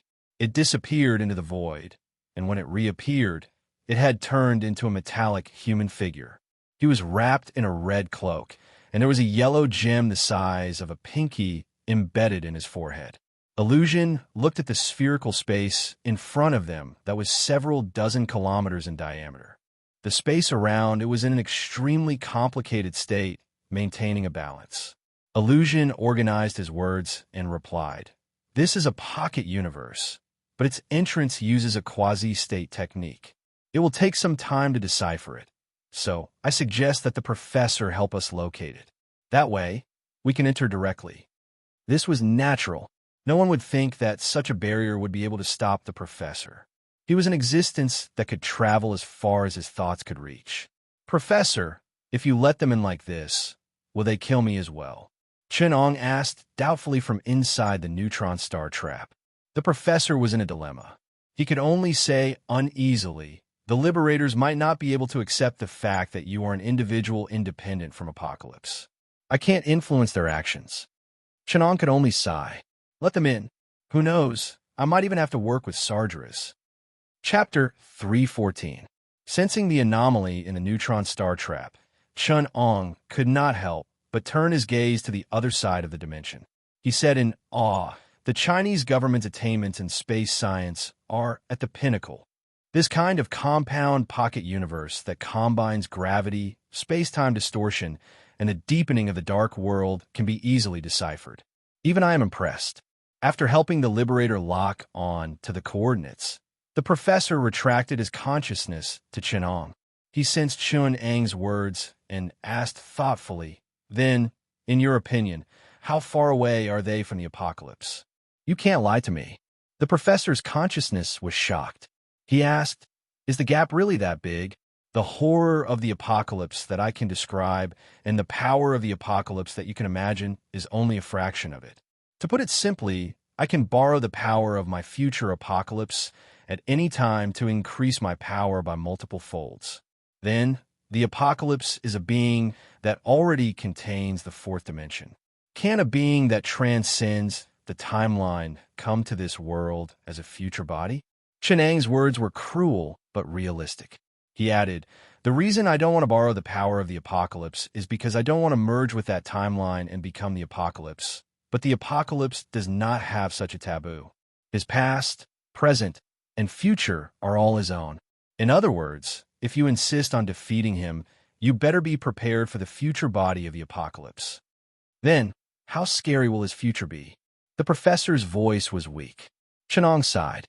"The future is unpredictable. Who knows what it will be like?" Suddenly, the dimension started to tremble. He retracted his attention from the conversation with the professor and focused on the dimension. "They're here. On the other side of the neutron star's massive gravitational tide, The extremely distorted space warped and folded, giving the dimension all sorts of strange properties. It was like a maze, but now there was a strange sound that only people like Chun-Ong and the professor, who could sense the dimension, could hear. It sounded like something invisible but extremely tough was being torn apart. Einstein-Rosen bridge? Why use this kind of thing to open the passage? Chun-Ong was a little puzzled. He thought for a while and said, "It shouldn't be. It's obviously more suitable to use spatial projection. Why open a high-dimensional passageway to the outside world? Also, the thing that's coming from the other side of the passage is a little too big. I can feel that the space here is becoming unstable." Chun-Ong raised his head and looked at the entrance of the tunnel. Sargeras had obviously noticed it too. The gravity in the surroundings had suddenly changed drastically, and a huge gravitational black hole was approaching. The right hand of the Titan divine body seemed to be connected to a black hole, covering the space there. Suddenly, a ray of white light poured out from the center of his palm. It was the radiation form of high-energy particles. Generally, only places with a high energy concentration and a high density of matter could have such radiation conditions exist. Then, there was a violent energy explosion that even the Titan's hand could not contain. The high-energy gamma-ray storm swept across the space in an instant. Chun-Ang's expression showed a rare loss of composure. He said in surprise, "They smashed a star in. They're creating a white hole-like eruption." In reality, on Barnard's star, which was 6 light-years away from Earth, illusion floated in the star's corona like a speck of dust. A huge vortex formed in the body of this star. Endless flames, gas, gaseous matter, and liquid were swallowed by the vortex. It could be said that a huge energy flow was blasted into the vortex. In the high-dimensional passage, this massive amount of matter, which was equivalent to the Tibetan Plateau, every second, was distorted and ignited into extremely dense high-energy radiation, pouring into the other side of the passage. The surface of this red dwarf star, which was only 20 times the mass of Earth, suddenly darkened rapidly and collapsed into a huge crater. In the middle of the endless light radiation, a huge black body eroded the entire star.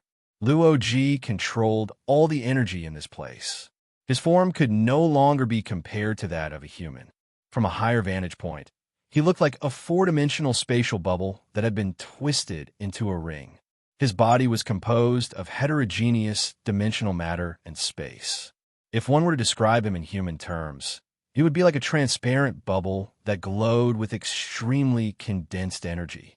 Countless interconnected, complicated structures, and either closed or circulating space-time formed him. The matter of Barnard's star that was swallowed was completely transformed into energy in his body.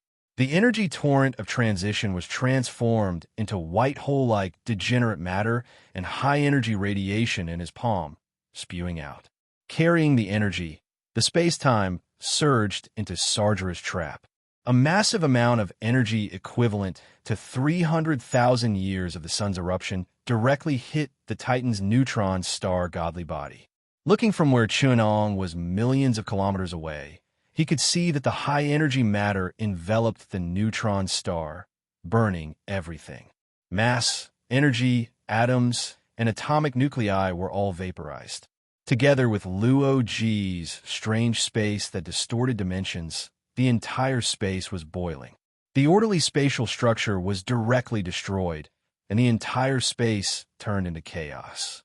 There was no energy, matter, or information. The completely chaotic space destroyed everything. Sargeras' Titan godly body broke from the wrist with a crack, and a hand that had turned into chaos, and no order was left in that space forever. Information chaotic state. In information science, space can be seen as a set of orderly information. When this kind of information can't be read normally, it means that space can't behave normally. The internal information is already out of order, and this chaotic state will appear to wipe out all information. Chun-Ang's expression was solemn. He looked at the professor helplessly and said, "Looks like I might have to join forces with Sargeras. Otherwise, I might really die here."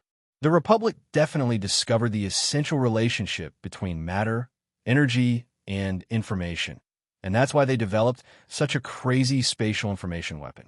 I wonder how their research on high-dimensional souls is going. Raising venomous insects to raise a Tyrannosaurus Rex. This is really interesting. Maybe I can see the future existence of a certain test subject suddenly tear through space-time, descend, and kill the person who experimented on me 100 times. 100 times. Adam Chenong thought maliciously. Amidst the primal chaos, Luo Ji, in a strange yet ridiculously powerful manner, had descended once more.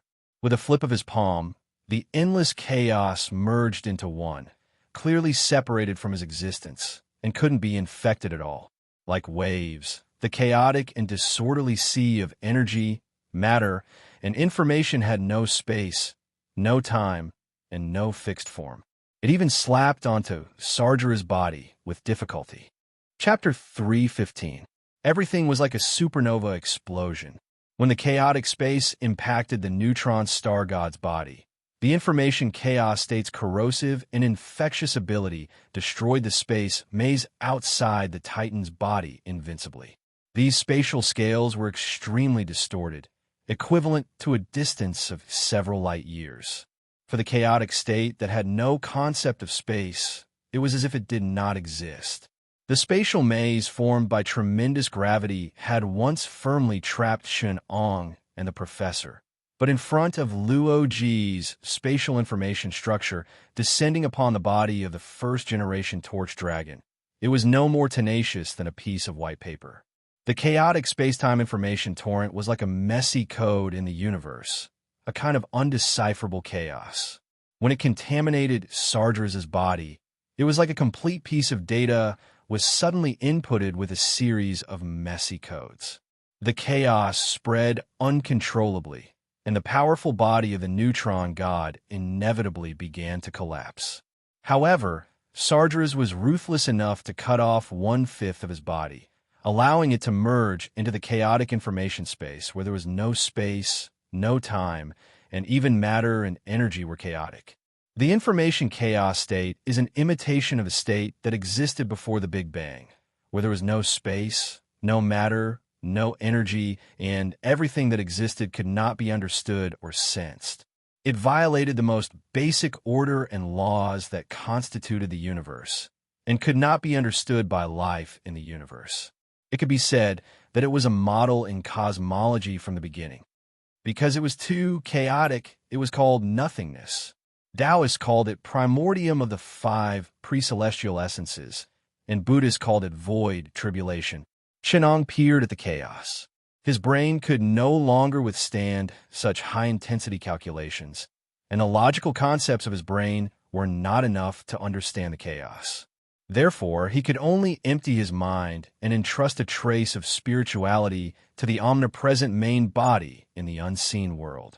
Only then could he vaguely sense the information concept in the chaos. But in my eyes, the chaos that is devoid of concepts and like a black hole of information in a dimension can also be called mysterious chaos. Just like the pocket universe that warps space and distorts probabilities in the neutron star can be called Buddha's kingdom in a palm.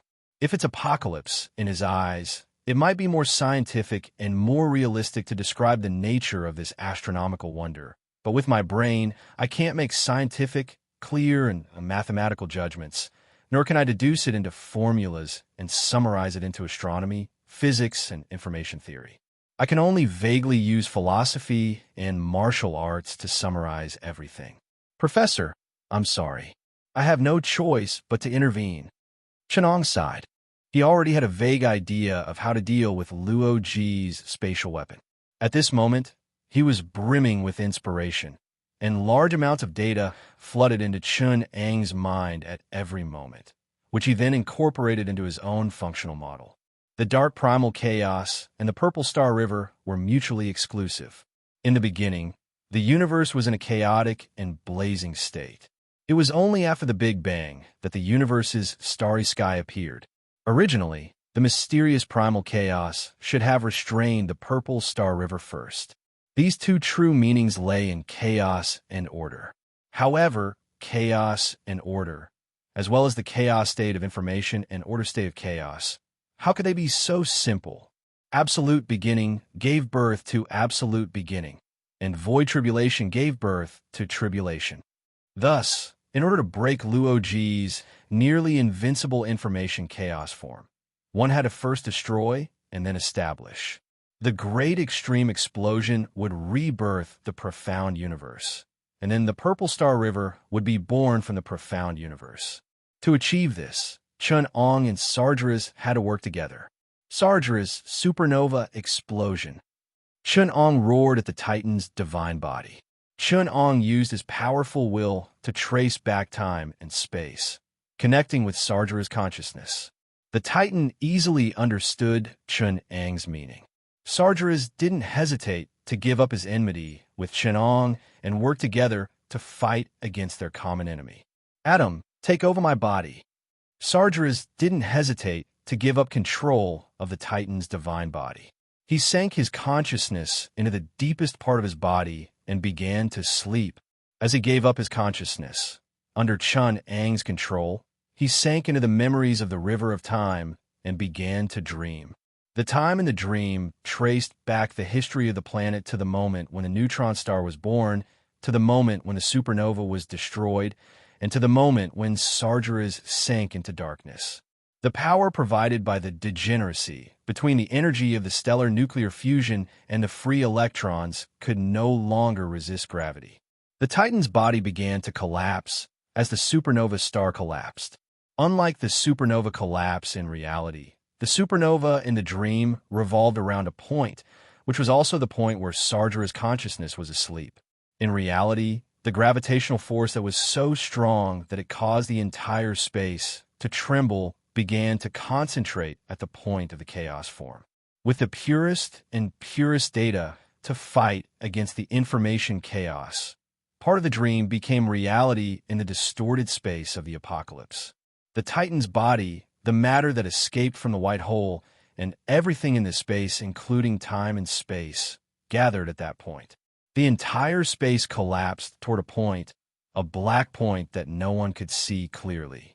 Luo-Ji only had time to pull the spaceship that was enveloped by the professor's consciousness out of the space, and the space created by the apocalypse was completely destroyed. Everything was sucked into the black point, which contained everything and became a separate entity.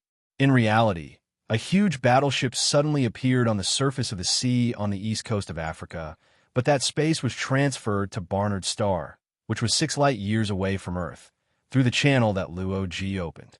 The star was torn apart by a huge black hole, and endless energy and matter were swallowed by that terrible vortex.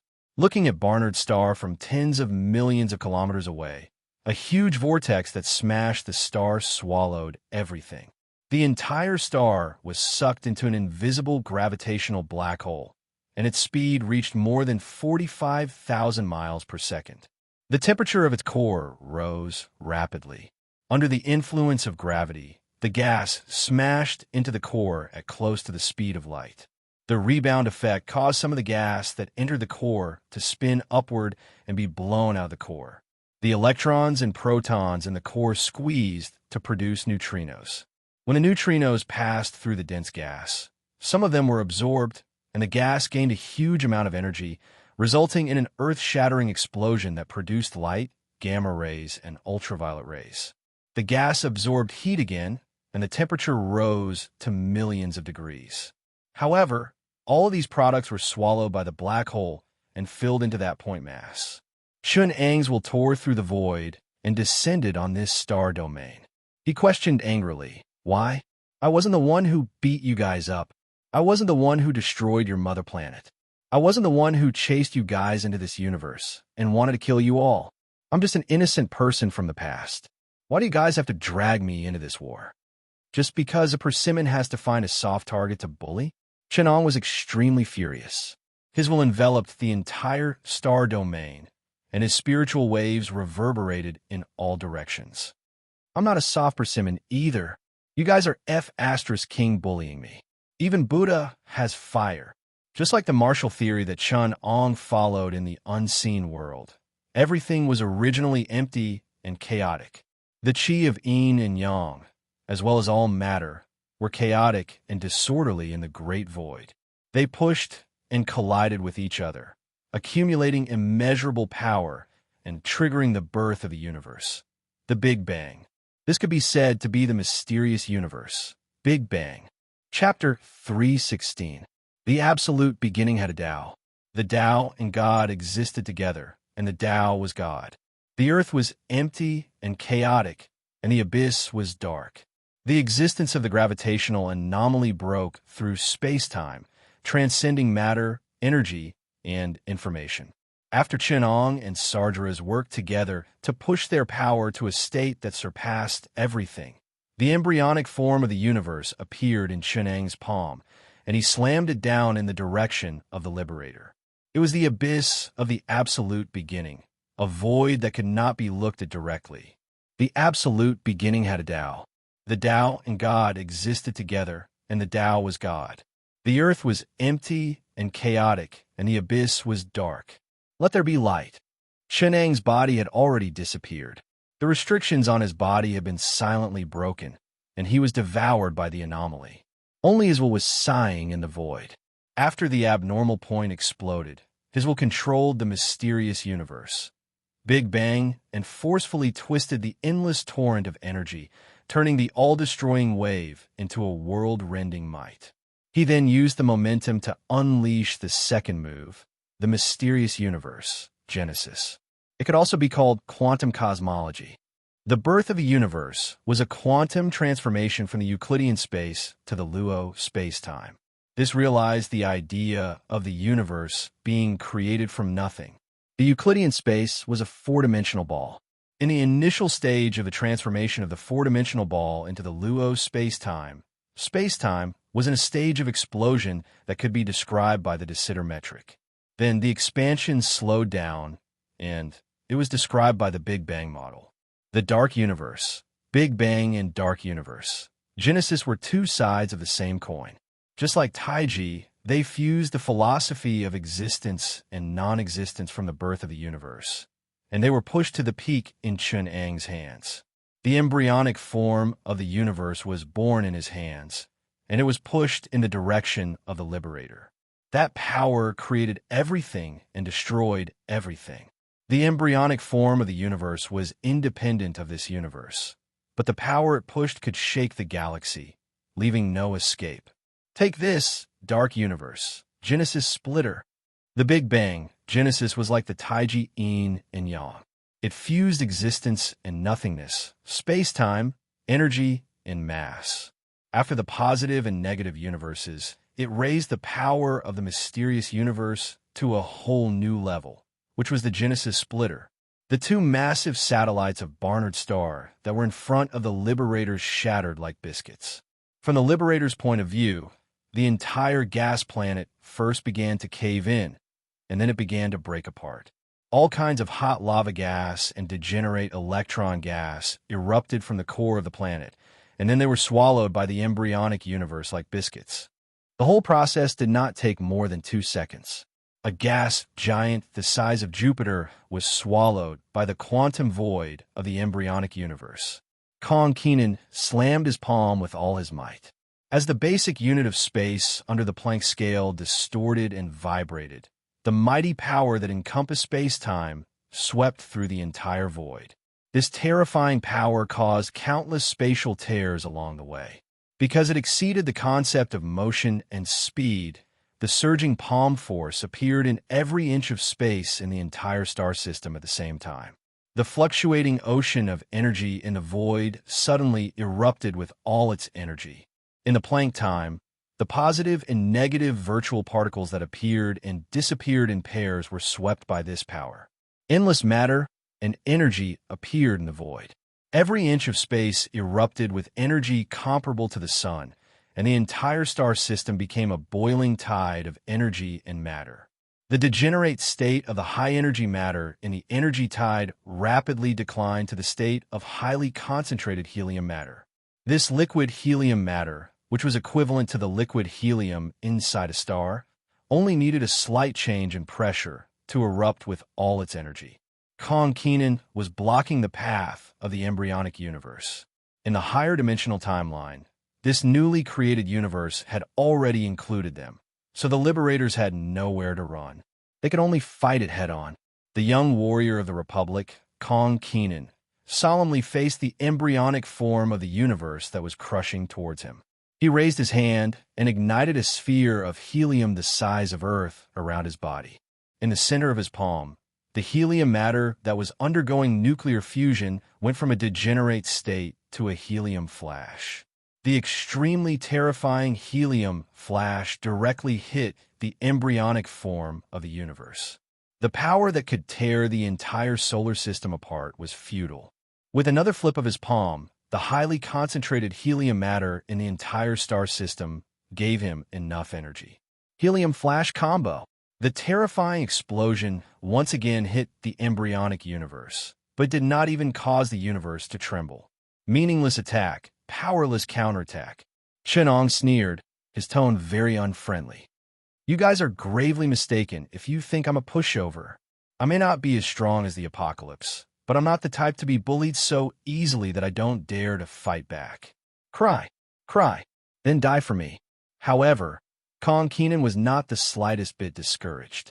In his palm, the helium flash once again emitted a terrifying whistling sound. Even in the vacuum of space, it could be heard. Helium flash second combo. The chain continued, the frequency getting faster and faster each time. The energy stacked on top of each other, and the amount of helium burned increased each time. The attack range and destructive power increased exponentially. The dense helium flash explosions occurred one after another. In just a short second, Kong Keenan flipped his palm more than 2,000 times, and each helium flash detonated in his palm almost without any time difference. The increase in energy and destructive power was almost limitless. More than 2,000 consecutive helium flashes hit the embryonic universe, each shockwave containing the power of the previous shockwave. More than 2,000 palm strikes stacked on top of each other. It was already faintly shaking the deep embryonic universe. Kong Keenan's helium flash continued to explode again and again, from being unshakable to faintly shaking, and then directly shaking. Kong Keenan only used 5,000 consecutive hits. The embryonic universe that Sargeras and Chenong were working together to maintain suddenly emitted a strong pressure. The originally dark and deep embryonic universe also began to faintly shake, and some kind of change was happening in the depths of the embryonic universe. As expected, a model is still a model.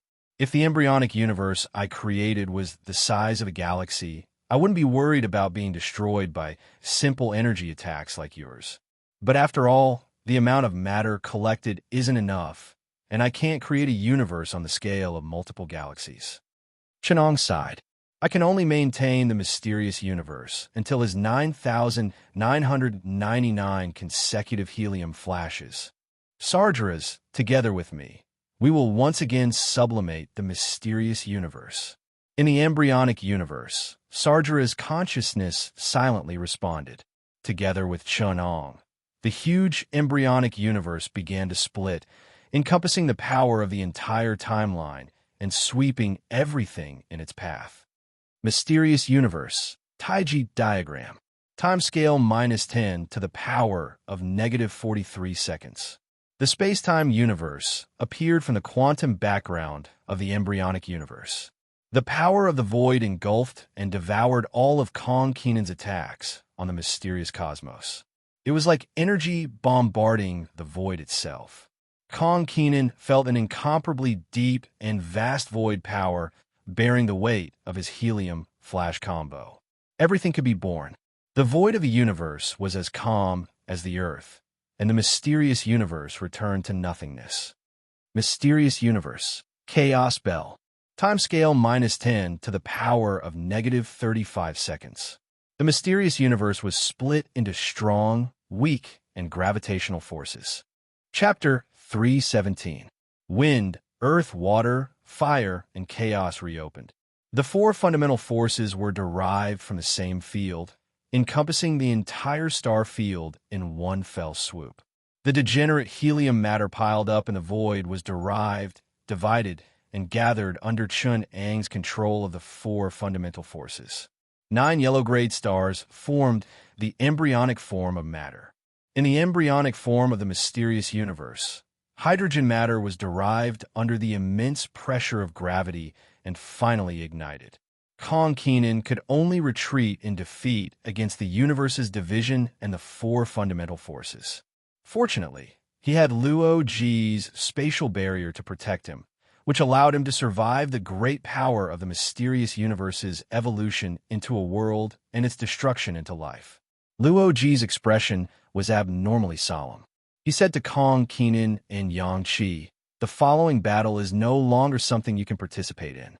Your descended bodies are material and will be severely restrained by this fundamental force control power. You guys return to Earth first. Illusion and I will hold them off." "But Sargeras," Kong Kenan wanted to say something but stopped, his young face full of doubt. Luo Ji laughed. Adam tricked Sargeras. He evolved Sargeras' body into the embryonic form of the universe. Although it made Sargeras stronger, it also trapped him. It could be said that he destroyed the layout of the apocalypse. The apocalypse created Sargeras' soul from the quantum information state of the dead star. But Adam traced the source and returned Sargeras' consciousness to the origin of the star's consciousness, becoming the fundamental consciousness of the new universe. Although Sargeras didn't lose himself, he also lost the twisted emotions of hatred and anger, becoming the creator of this star field. Now, as long as you guys return alive, our mission will be complete. Luo Ji comforted him. "Captain, you guys have to be careful," Kong Kenan said worriedly. He was pulled by Yang Qi towards the spatial tunnel leading to Earth, and he shouted at Luo Ji from the wormhole. Luo Ji laughed. "Don't worry. Adam's main goal is to reconstruct his body in the evolution of the universe. We're not his main target, but I will do my best to stop him. This universe doesn't need a second apocalypse to appear." I didn't expect someone to know my thoughts so well. Chun-Ang's cold voice resounded in this space. "I guessed it when you asked Sargeras to derive the universe with you." Luo Ji was not startled by Chun-Ang's words. Instead, he maintained his initial calmness. "Your main target must be Sargeras. You can't destroy him, so you borrowed our hand to make him fill up the point mass of the universe. At the same time, you used the evolution of the universe to create matter, to reconstruct your own body and break the shackles the ancient snake gave you. If you know so much, why do you still want me to take the blame for Apocalypse?" Chun-Ang's voice was slightly unfriendly. Luo Ji didn't seem to care. "Because we have a hypothesis. You will never be able to escape the control of Apocalypse. So, you can only be set as a part of the Apocalypse. In fact, you're also powerless to resist the will of the Apocalypse, right? You don't understand us. Do you think Apocalypse and I care? Does he care about your resistance to deprive me of my sense of self? Will he deprive me of my past, which is my free will, because of the agitation of a bunch of lab rats? Then what did the ancient snake say?" Luo Ji questioned. Chun-Ang was furious. "The ancient snake asked for it. As long as I don't want to, Apocalypse will never deprive me of my sense of self. The so-called plot of Apocalypse to control me is just a joke. Even the professors won't take it seriously. Of course, the future corruption does exist. If I had the same memories as Apocalypse and released the shackles of myself, I would indeed become one with him. But the point is, this is my own choice. Why do you humans in this timeline all have persecutory delusions?" Chun-Ang was very helpless. "Who do you think caused this?" Luo Ji said angrily. "My goal doesn't conflict with yours. Apocalypse hopes that you can break free from his control and ascend to a higher dimension before this world descends, elevating your civilization to the same level as him, becoming a mirror for him to advance, a life-bound artifact. And I want to explore a different timeline to become an independent future relative to Apocalypse. I want my future to be different from Apocalypse. And you want to continue your civilization, inherit the will of the past, and create a new glory. Our goals are the same. It's just that Apocalypse wants to use pressure to force you forward, to destroy those fallen timelines, to destroy those possibilities that it doesn't need, to achieve a miracle that transcends his control. This process will be a battle to the death. But I'm your fucking ally. I want to surpass the control of Apocalypse, to become another Chenong, to be an independent timeline. You're even attacking your own allies? You've gone too far. Don't you know that? Chenong said angrily. Luo Ji didn't believe it, but he calmly watched as Chun Ang's fury shook the entire embryonic profound universe. Ignore everything else. Chun Ang raised the entire universe and roared. I'm going to crush all of you today. At this time, the mysterious universe's timescale was -10 to the power of -5 seconds. The temperature of the universe had reached 10 trillion Kelvin, and protons and neutrons were formed. The entire boiling sea of matter was smashed down by Chunong. The spatial barrier was easily torn apart like a piece of paper. The spatial bubble that formed Luo Ji's shining dragon body was violently compressed. Whether it was the material of the visible universe or the deeper dark universe and dark matter, they were all evaporated by this boiling sea of matter. Luo Ji fled for his life with the shattered spatial descendant, while Fantasy Vision stood in the middle. The boiling ocean of materials poured down from the top of the illusion. The terrifying temperature of 10 trillion Kelvin twisted the radiation area tens of thousands of light years away from the Earth. Everything hundreds of light years away from the Earth, on the other side of the Badner planet, was boiling. Huan Li's body was evaporated by this terrifying temperature, but Chun Ang's expression became even more solemn. Digitalized humans don't have physical bodies at all. Rather than calling the physical bodies of electrons matter, it's more like probability. That's just the point where their probability is the highest. I destroyed the probability of his body, but I only helped him spread the probability cloud. Chun Ang felt the powerful psychic power that the mind gem gave Huan Li spread infinitely through the universe, and his expression became extremely ugly. The so-called Huan Li is just the highest probability of Huan Li's existence. Because the mind gem can't be destroyed, there's no such thing as non-existence. Since I destroyed the probability of his body, the probability cloud of other situations will collapse and increase. The surrounding temperature of 1 billion Kelvin is enough to wipe out the probability of Huan Li's other forms. Chun Ang felt the probability cloud of Huan Li expanding infinitely. Previously, the probability of Huan Li standing in front of Chun Ang was infinitely close to 100%, and the probability cloud of his existence encompassing the entire star field was infinitely close to 0. But now, Chun Ang could feel that the probability of Huan Li's existence at any point was increasing. He was everywhere, and in the end, because of the collapse of the infinite probability cloud, he would resurrect in a new form. Chapter 3:18. The timescale of the mysterious universe was 0.0001 seconds, and the temperature was tens of trillions of degrees Celsius. The universe was like a turbulent ocean of earth, water, wind, and fire colliding. Neutrons and protons began to violently collide and evolve, and the fluctuating energy tides in the vacuum produced endless photons, illuminating the entire universe.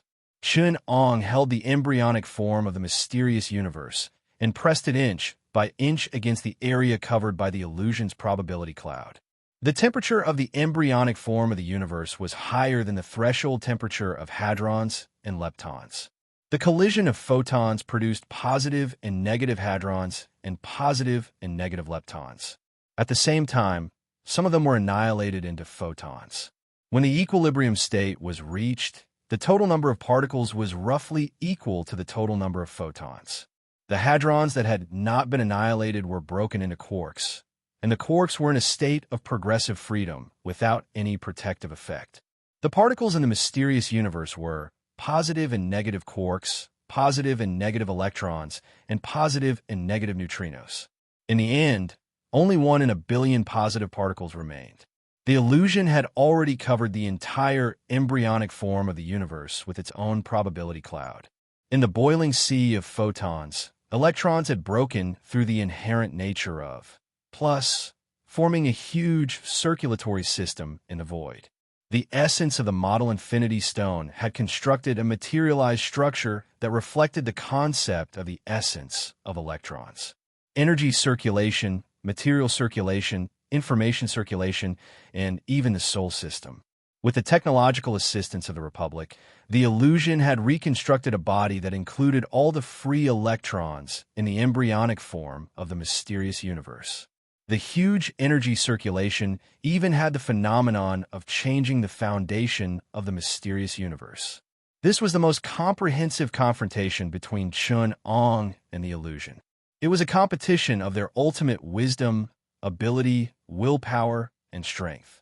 Even though Chun-Ong had Apocalypse as a template, the illusion also had the support of the Republic. This opportunity has finally come. In the Republic's Builder Tree research base, which was located in a different dimension, the Soul Gem, which was closely connected to the Soul Gem, continuously transmitted the illusion's consciousness and data back to the Republic. The massive amount of data was reduced to a lower dimension here, and was sent into the reduced dimensions of the information world formed by the consciousness of the Republic soldiers. Using the Infinity Gem, a connection device unique to this universe, we have achieved the parallel world symbiotic technology on the timeline, allowing our warriors to fuse their minds with their counterparts in parallel worlds. For that, we have overcome many scientific obstacles that could be considered natural barriers. More than 10,000 scientists and researchers sacrificed themselves. They turned their souls into low-dimensional ones and achieved omniscient power that covered low-dimensional worlds. This allowed us to use their souls as a bridge to control those low-dimensional worlds and build a spiritual brain. In those worlds where time is accelerated and laws are simulated, we can achieve scientific breakthroughs. And because of this, they lost their sense of self, their consciousness sinking into deification. This is just to give us a chance to understand the intentions and plans of the apocalypse, and a chance to bridge the information gap between us and him. Finally, on the basis of our fusion of parallel universes, our civilization has expanded from a one-dimensional civilization to a multi-dimensional civilization that covers timelines and all parallel universes in this universe. We have fused all the timelines and universes that have been destroyed by the apocalypse and are about to be destroyed by the apocalypse. We have included all the Chinese civilization that resisted the apocalypse. At this very moment, we have innumerable parallel universes working together for this goal. Most of them, or even all of them, could be destroyed, but as long as the Chinese civilization of one timeline could achieve that miracle, we would have succeeded. Everyone here, except for the dimensional warriors who have descended through projections, has fused with different cells from different parallel universes. In those universes, some of you are warriors, some of you are researchers, and some of you may just be ordinary people. You all have different memories, different lives. We have all become monsters. Every one of us carries countless cells from different universes. Now, our memories are complex, our emotions are suppressed, and we are omniscient and omnipotent. You have fused with the knowledge of those universes, and each of you has wisdom that covers all parallel universes. We have given up on ourselves, allowing the most resolute and stubborn space-time personalities to gather and replace the stupid, cowardly, ignorant, and lazy parts of our personalities. We have become a collection of the most resolute and perfect parts of countless selves in parallel universes. For this, we have abandoned too much. We've lost love because we can't bear the warm emotions and memories of every time and space, the feelings of those who love us and those we love. That selfish love will be chaotic because the object of each world is different. That will only make our consciousness mixed up. The precious emotions we have accumulated in countless universes, our love and beliefs, will be forgotten for the sake of a single goal. This is the most painful thing in the world. We can deeply remember hatred, but we are unable to carry our most precious memories and emotions. Therefore, we can only entrust this emotion to everyone, to our civilization. We love everyone in this civilization because everyone may be the person we love the most in the parallel universes. We will spread the selfish love that we cannot carry in our parallel universes to everyone. Love others like love me. Everyone present lowered their heads and felt the pain in their hearts. It was the result of every personality forgetting and giving up their most precious memories and common sincere emotions. In the Information Exchange Center of a laboratory, the soul gem blossomed with brilliant light. The researcher of the Republic of Will, who stood at the center, placed his hand on the gem. The firmest and most precious subconscious sea in the hearts of all the members of the Republic of Will of China was connected to the soul gem. Only a soul gem could completely carry the Araya consciousness of an entire civilization. The researchers of the Republic of China had long discovered that there was a soul that called itself Goddess of Vengeance hidden inside. Although she did not have a self, the huge soul quality proved that the soul gem had this ability. After extracting Goddess of Vengeance's soul and using it as a test subject, this gem became a part of the plan. Hallucination Program. Get ready. In the embryonic form of the mystic universe, Hallucination's consciousness program suddenly released a deeper part. A huge, orderly, and perfect AI program connected to the Builder Tree laboratory through the soul gem. The perfect program was like a huge container that could be loaded with a huge amount of consciousness data at any time. Hallucination's body had long since fused with the embryonic form of the mystic universe. But after the program was activated, the huge cycle composed of all electrons was loaded deeper into the embryonic form of the mystic universe.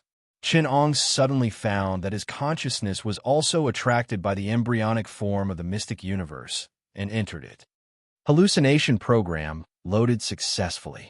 Adam's beacon has been returned, loading Will of China.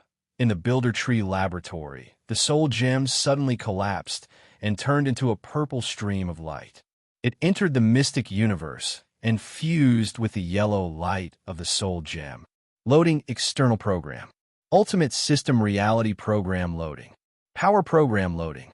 Space Program loading. Time Program loading.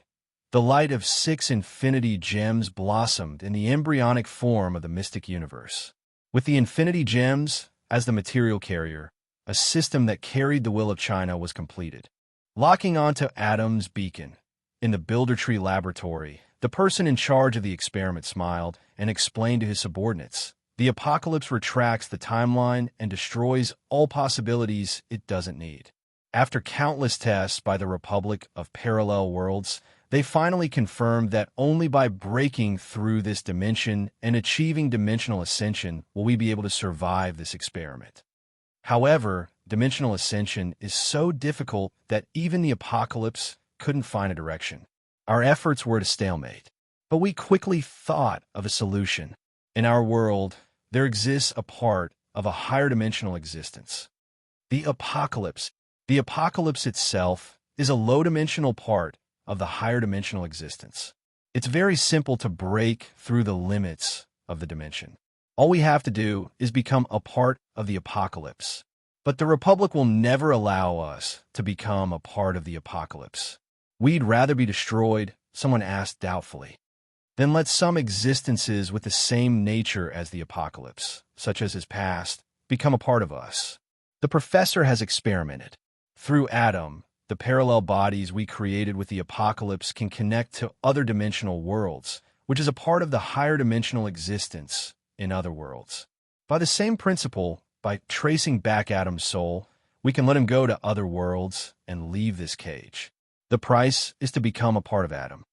Of course, the Republic's pride won't allow us to give up on ourselves. The Republic can't, but our will, including our civilization, can. We will let our civilization be reborn in another world. With Adam's soul as the core, the Will of China as the corridor of the soul, and the ultimate system as the outermost layer of protection, we will launch Adam to other worlds. As long as he reaches a world that carries the Chinese civilization and exists in the Republic, the ultimate system and will of China will merge into the collective sea of consciousness of the Chinese civilization in that time and space, reshaping our civilization. We can die, and our existence can be destroyed, but not the Chinese civilization. We can't allow the development of the Chinese civilization. This is the Civilization Tinder Project. Tens of thousands of parallel worlds are willing to become a torch, burning everything we have just for a chance to spread the light of our civilization to other worlds, to achieve dimensional ascension, and to pass on the tinder of our civilization. Now let's burn.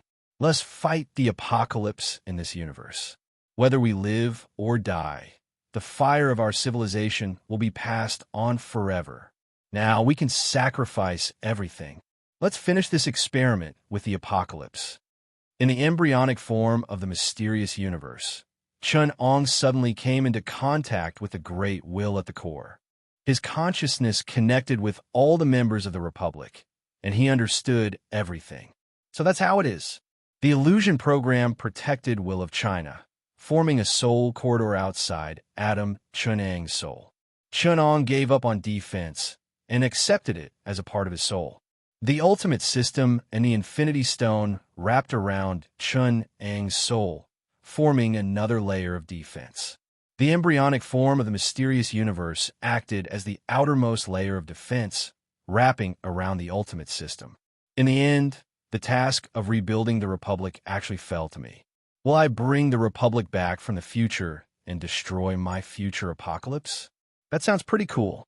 However, as long as I leave this sealed dimensional universe and turn the possibility of the Republic's continuation into an inevitability, then there will definitely be a timeline in which the Republic exists in the future. In other words, I don't have to do anything. As long as I bring hope out, it will germinate, grow, and eventually become a towering tree that will bear the bright fruits of civilization.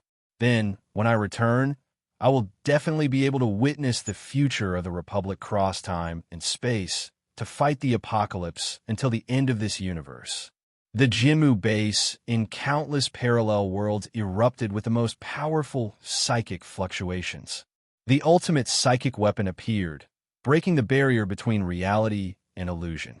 Chun-Ang's consciousness began to backtrack, searching for himself in the parallel world.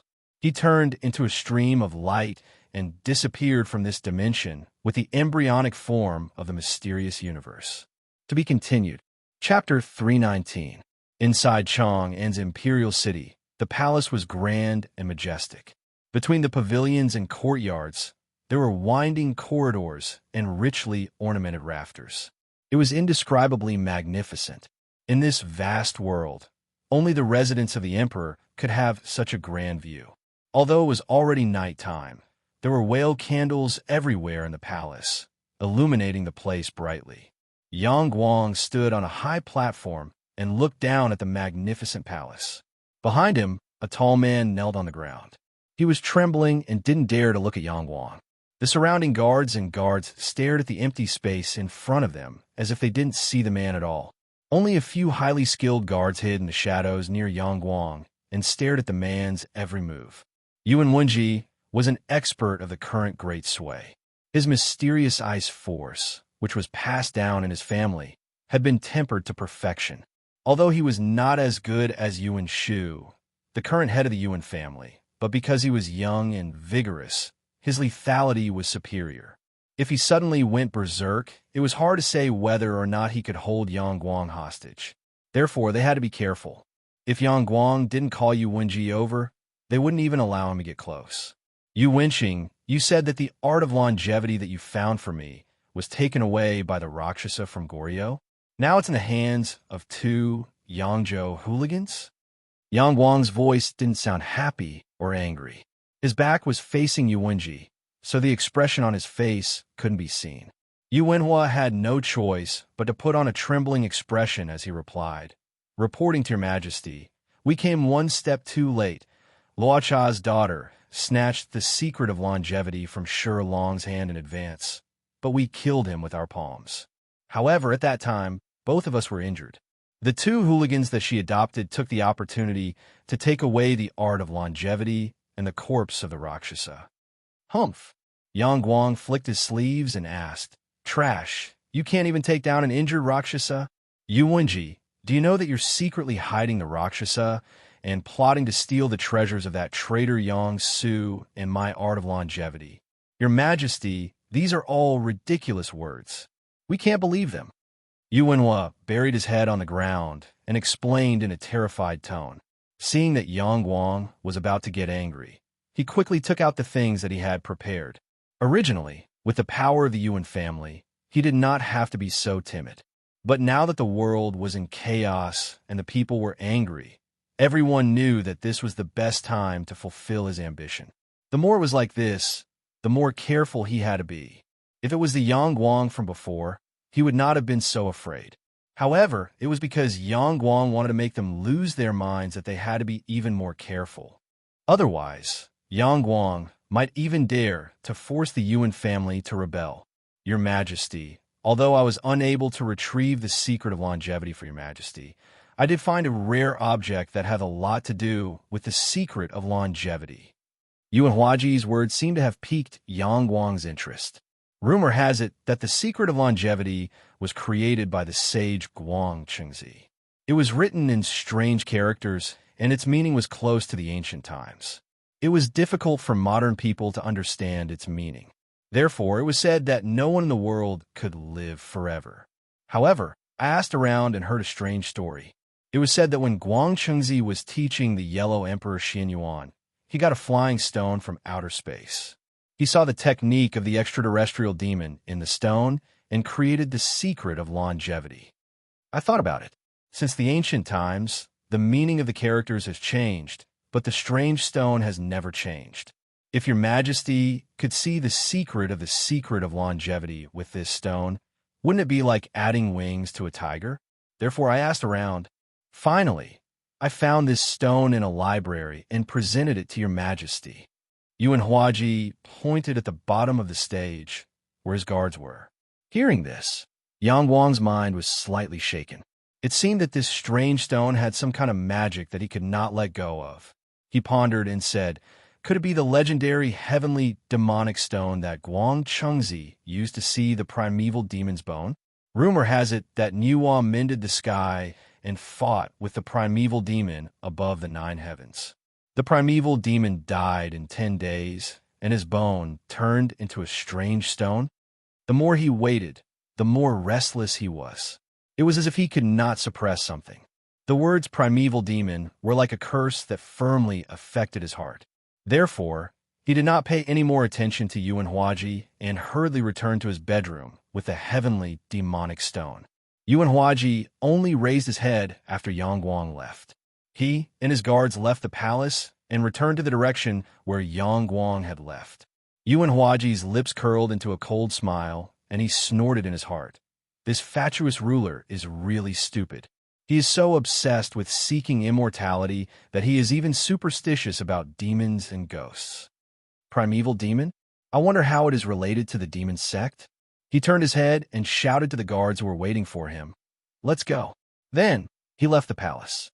In a secret place in the bedchamber, Yang Guang caressed the strange stone in front of him. It was deep and dark. When light shone on it, it was as if it was penetrating into ink. There was no reflection at all. Yang Guang felt that it was like a black hole that devoured everything around it. There was a mysterious spiritual force that seemed to be faintly connected to him. The moment his hand touched the black stone, Yang Guang's body trembled. An indescribable feeling came from the bottom of his heart. It was as if his spiritual acupoint had been opened. The vital energy in his body was stirring, and a strange spirituality was born in his vital energy. Once again, he probed it with his vital energy. He felt that the black stone was nurturing a universe. It was mysterious, sublimated, and the indescribable spirituality made Yang Guang's vital energy jump and spin around the strange stone. It was as if there were acupoints and meridians in it, and it was circulating at a normal speed. A thin white vital energy could be seen coming out from Yang Guang's nose and into the non-existent acupoints of the black stone. It was as if a brilliance was being nurtured inside. The black stone turned and spat out a thick and strange vital energy that went into Yang Guang's 7 orifices. In a trance, Yang Guang saw a giant demon that was as majestic as all living beings. It was as big as a star and was covered in dark gold. There was endless time and space around it, and it held the sun and the moon in its palm. Primeval demon, Yang Guang said with a trembling voice. The primeval demon Dharmakaya was switching back and forth between a giant star and a giant god. Yang Guang tried his best to see the heavenly demon reaching out its hand towards a planet that was filled with life. Endless time and space suddenly gushed out and went into the acupoints of the planet. In an instant, it brought along a large amount of soil, rocks, and lava into the heavenly demon's hand. The planet visibly shriveled. Its flesh, bones, and even its soul seemed to have been devoured by the primordial heavenly demon in one move. The illusion changed again. Yang Guang saw a young man who looked very similar to him when he was young, floating in the vast galaxy. He suddenly turned his head, and his eyes seemed to meet with Yang Guang's. A large amount of information, memories, and insights rushed into Yang Guang's brain.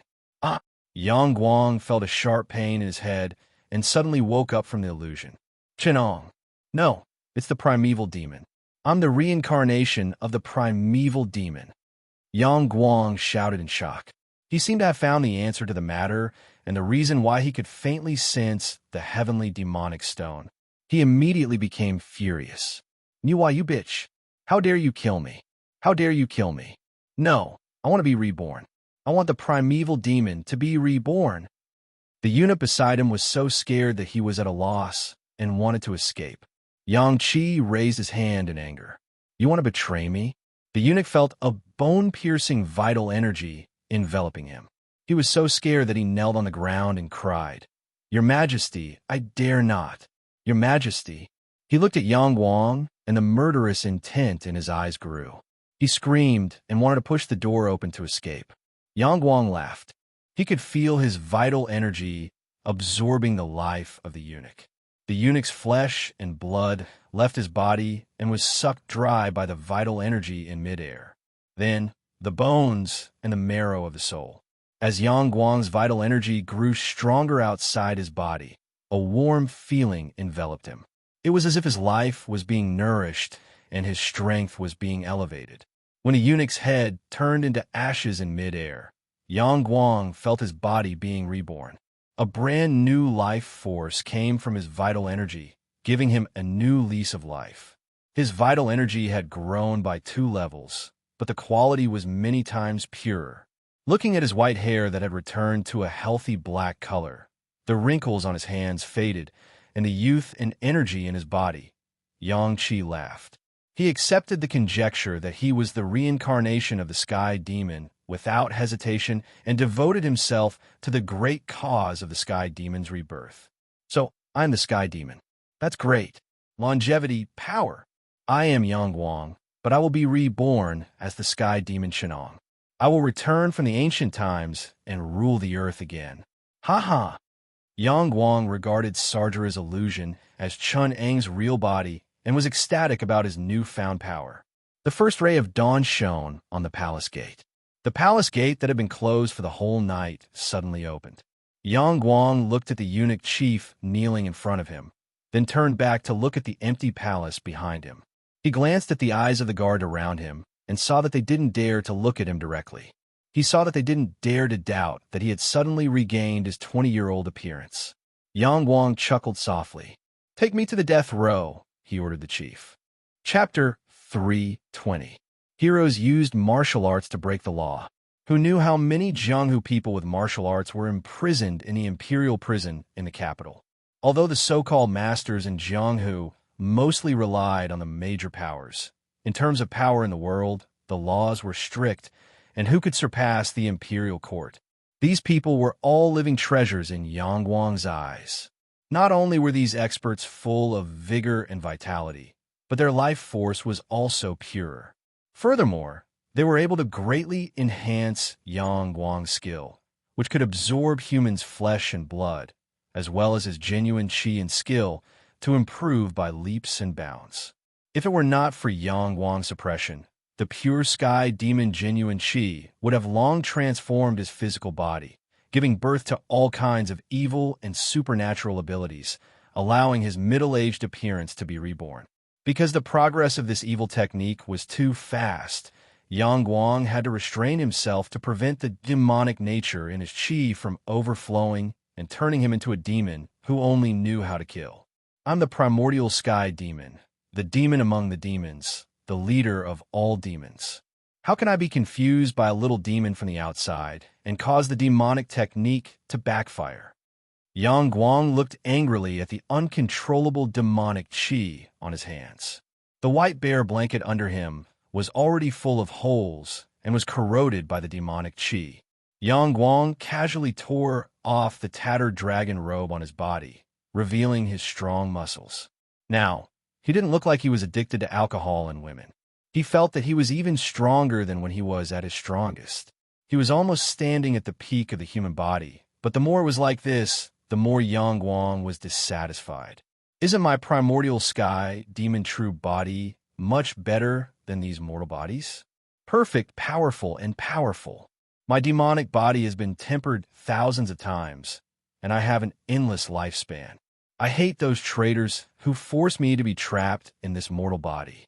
Song Ke, Li Clan, Yuan Clan, and that small Tiadang village. Under Yang Guang's rage, the demonic chi that leaked out caused the entire death cell to be shrouded in a brutal and terrifying aura. It was as if a ferocious beast had awakened from its slumber billions of years ago. Even though this was the deepest part of the death cell, where a group of powerful and cruel experts were imprisoned, they could only tremble in fear under this murderous aura. The few guards standing behind Yang Guang acted as if they had met a species that was naturally superior to them. They could not help but submit to Yang Guang. Their minds were restless, and their eyes were bloodshot. A tyrannical, true chi and devil chi filled their bodies, tempering them even more.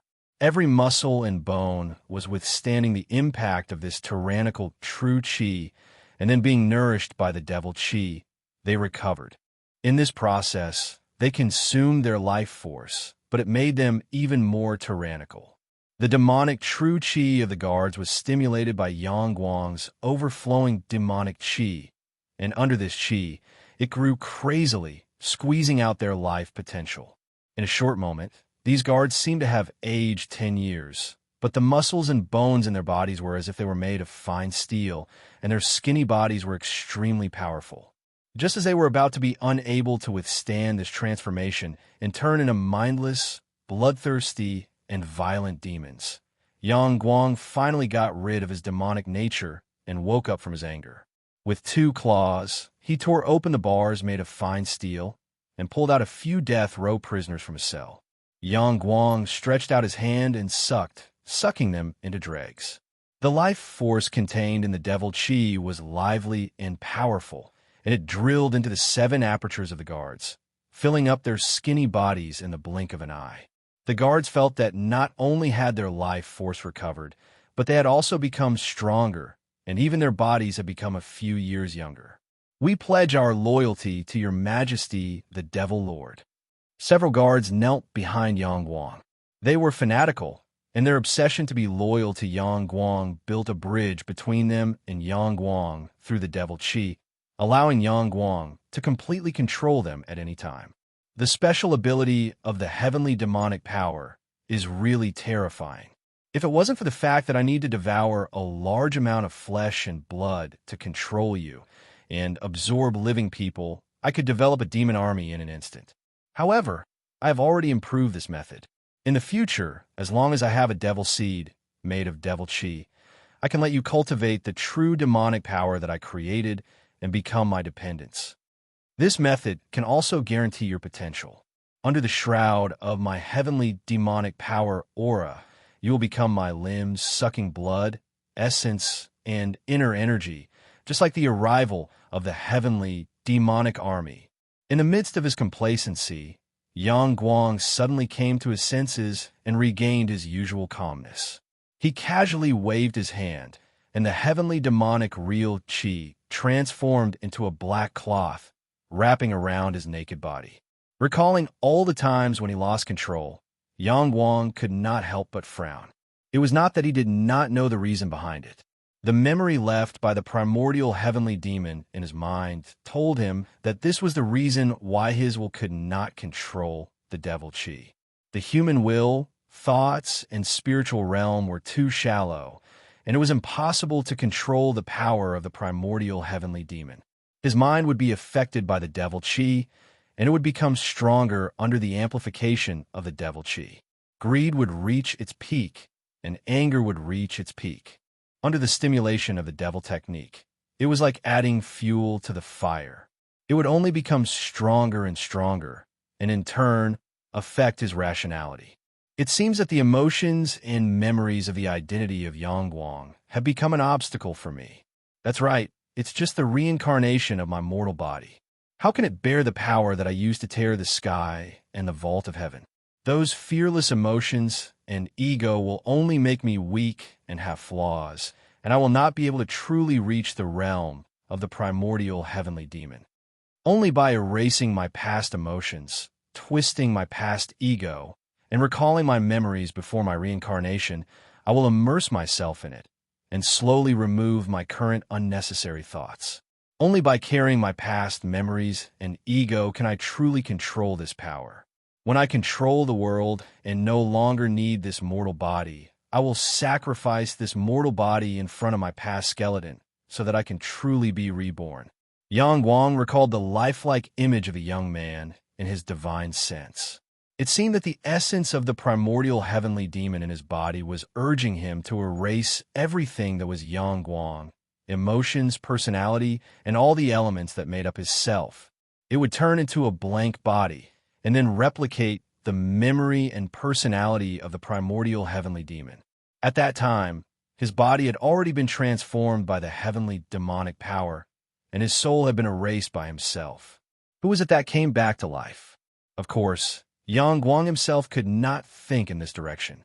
The one that controlled his thoughts was no longer the original him, but the personality that was reconstructed by the primordial heavenly demon.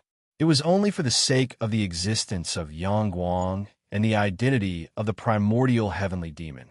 And now, whether it was the primordial heavenly demon, a vast, mysterious, and huge system consciousness, or even Yang Guang's ego, they were all urging him to do the same thing.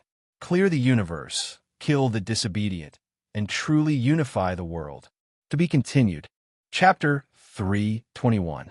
Eunuch Wei gently pushed open the side door of the bedroom and lit the eternal lamp in the room with the red candle in his hand. His movements were very light, and his hands and feet were very nimble. His face carried the special respect and restraint of an inner attendant, and he looked like an old eunuch who was lighting the lamps in the palace. Only the exquisite silk on his body could show that he was the most skilled and most trusted inner attendant by Yang Guang's side. There were not many people in the palace. Everyone knew that ever since Yuwenji brought the strange stone to the emperor, Yang Guang had been immersed in meditation and cultivation. His temper had also become much more violent, and he would kill at the slightest provocation. No one dared to come within 30 steps of Yang Guang when he was cultivating. Even the people who were in charge of routine service were removed by Yang Guang. There was not a trace of noise in the huge palace. Eunuch Wei saw the two inner attendants standing guard at the door, and an undetectable trace of fear flashed across his eyes. This old eunuch, whose identity was Yang Jian and Yang Guang on the surface, was actually an undercover elder of the Dark Sunflower sect. He was an old eunuch with high authority in the palace. How could he not see how dangerous these two inner attendants were? They did not seem to be alive. They had no emotions, and their eyes were only cold rationality and loyalty to Yang Guang. The sudden appearance of these two people made Eunuch Wei feel very uneasy. With his sharp senses, it was difficult to detect the two's life activities. In his perception, they were like the two statues in the room, completely lifeless. Although Eunuch Wei's heart was secretly moving, the red candle was still steady in his hand. No one could tell what he was thinking on the surface. There was a soft sound and someone walked out of the room. Eunuch Wei hurriedly put down the red candle and bowed to the ground. Eunuch Wei, no need to be so courteous. Get up. Yang Guang's voice was still calm, but only Eunuch Wei could hear that the emotion in his voice was getting less and less. It was completely different from the domineering tone of the past, and also different from the gloomy coldness recently. That was a figure without a trace of emotion, revealing a bone-chilling coldness. Yes, Eunuch Wei obediently got up from the ground. Lin Xiang, you have been following me for 12 years. Wei Gonggong obediently replied. Yes, Newbie started to serve His Majesty in the 4th year of Rinshou. This year is exactly the 12th year. In today's world, bandits are everywhere, and the flames of war are everywhere. It makes me feel like this is the end of the dynasty. The bandits in the world also see it as an opportunity to fight for supremacy. Yang Guang sighed. I told you before that I want to temporarily avoid Jiangdu, right? Wei Gonggong hastily kowtowed and said, This is not His Majesty's fault. It is the result of aristocratic families and influential families running amok and violating the law, exploiting the people to the extreme. His Majesty's temporary retreat to Jiangdu is a great plan to stabilize Jiangnan and sweep away all the ugliness with a thunderous strike to revive the great sway. I don't want to go anymore, Yang Guang said indifferently. Wei Gonggong raised his head in fright, then bowed his head and said, This matter does not allow Newbie to comment. Yang Guang opened his right hand and looked at the faint demonic qi in his palm. He said softly, Now I have a new choice. I don't have to endure those stupid insects and clowns anymore. I can even build a 300 feet tall city wall in Luoyang. Why can't I build a canal? The Jingyan Zen sect has hundreds of palaces and 500 bronze arhats. They can even afford a bronze palace. Do you think the world will be in chaos just by building a few palaces for me? 3 expeditions to Goryeo. Don't they know that this is the Great Sway's hidden danger? When I went to Goryeo, who was the one who lit a fire in my backyard? Who was the one who did this to me? Aristocratic families. Aristocratic families. Martial sects. And Taoist and Buddhist sects. In this world, aristocratic families, roving bandits, gangs, Taoist and Buddhist sects, righteous and evil, black and white, all of them look down on the imperial court. Those who buy illicit salt, those who trade in human beings, those who sell horses and weapons, they really dare to reach for anything and even dare to put sh*t on my head. I am rich and have conquered the world, yet I still need to trade in human beings from gangs? Yang Guang sneered and said, Who needs human beings? Of the 4 aristocratic families, the Song family is the Jiangnan warlord. Yuan and Dugu are also a threat. There is also the Li family that is far away in Taiyuan, guarding an important place in Guangzhou. I am happy to hear about the aristocratic families in Guangzhou. Eunuch Wei bowed his head again and said, Your Majesty, please calm down. I am too happy. Yang Guang laughed heartily and said with great interest, The Great Sway is not upright. There are many aristocratic families in the imperial court, and the aristocratic families monopolize power, making it difficult for my orders to leave Chang'an. If they are obedient, I cannot do anything to them for now. But now that the world is in chaos, I can finally use the butcher's knife and wash the world with blood. Kill them all cleanly. Yang Guang laughed sinisterly. Wei Lianxiang suddenly felt a strong sense of uneasiness, like a fierce beast awakening from its slumber. He looked at Yang Guang, who suddenly grew taller, as if the surroundings were filled with bloodlight. He was obviously an incapable emperor at the end of his road, but he actually gave him a feeling that he was going to whip the world. The world belonged to the aristocratic families. The hearts of the people were against them, and the power, strength, and influence were all controlled by the aristocratic families. Even the emperor of the Great Sway was only ruling the world on behalf of the aristocratic families. Even though he was not a puppet, he still had to weigh the pros and cons carefully. The reason why the Great Sway was believed by all the forces in the world to exist only in name was because Yang Guang had lost the support of all the aristocratic families.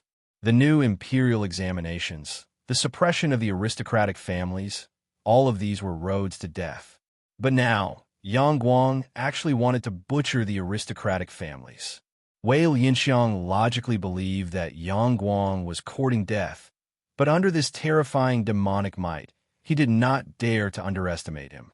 Right now, he only wanted to quickly pass this shocking change to Dark Sunflower Sect's Empressine.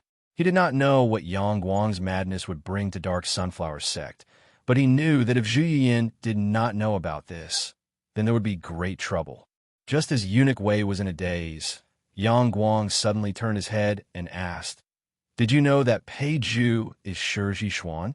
Wei Lianxiang was already intimidated by Yang Guang's imposing manner, and when he heard this news, he was so shocked that he trembled, and the red candle in his hand fell to the ground.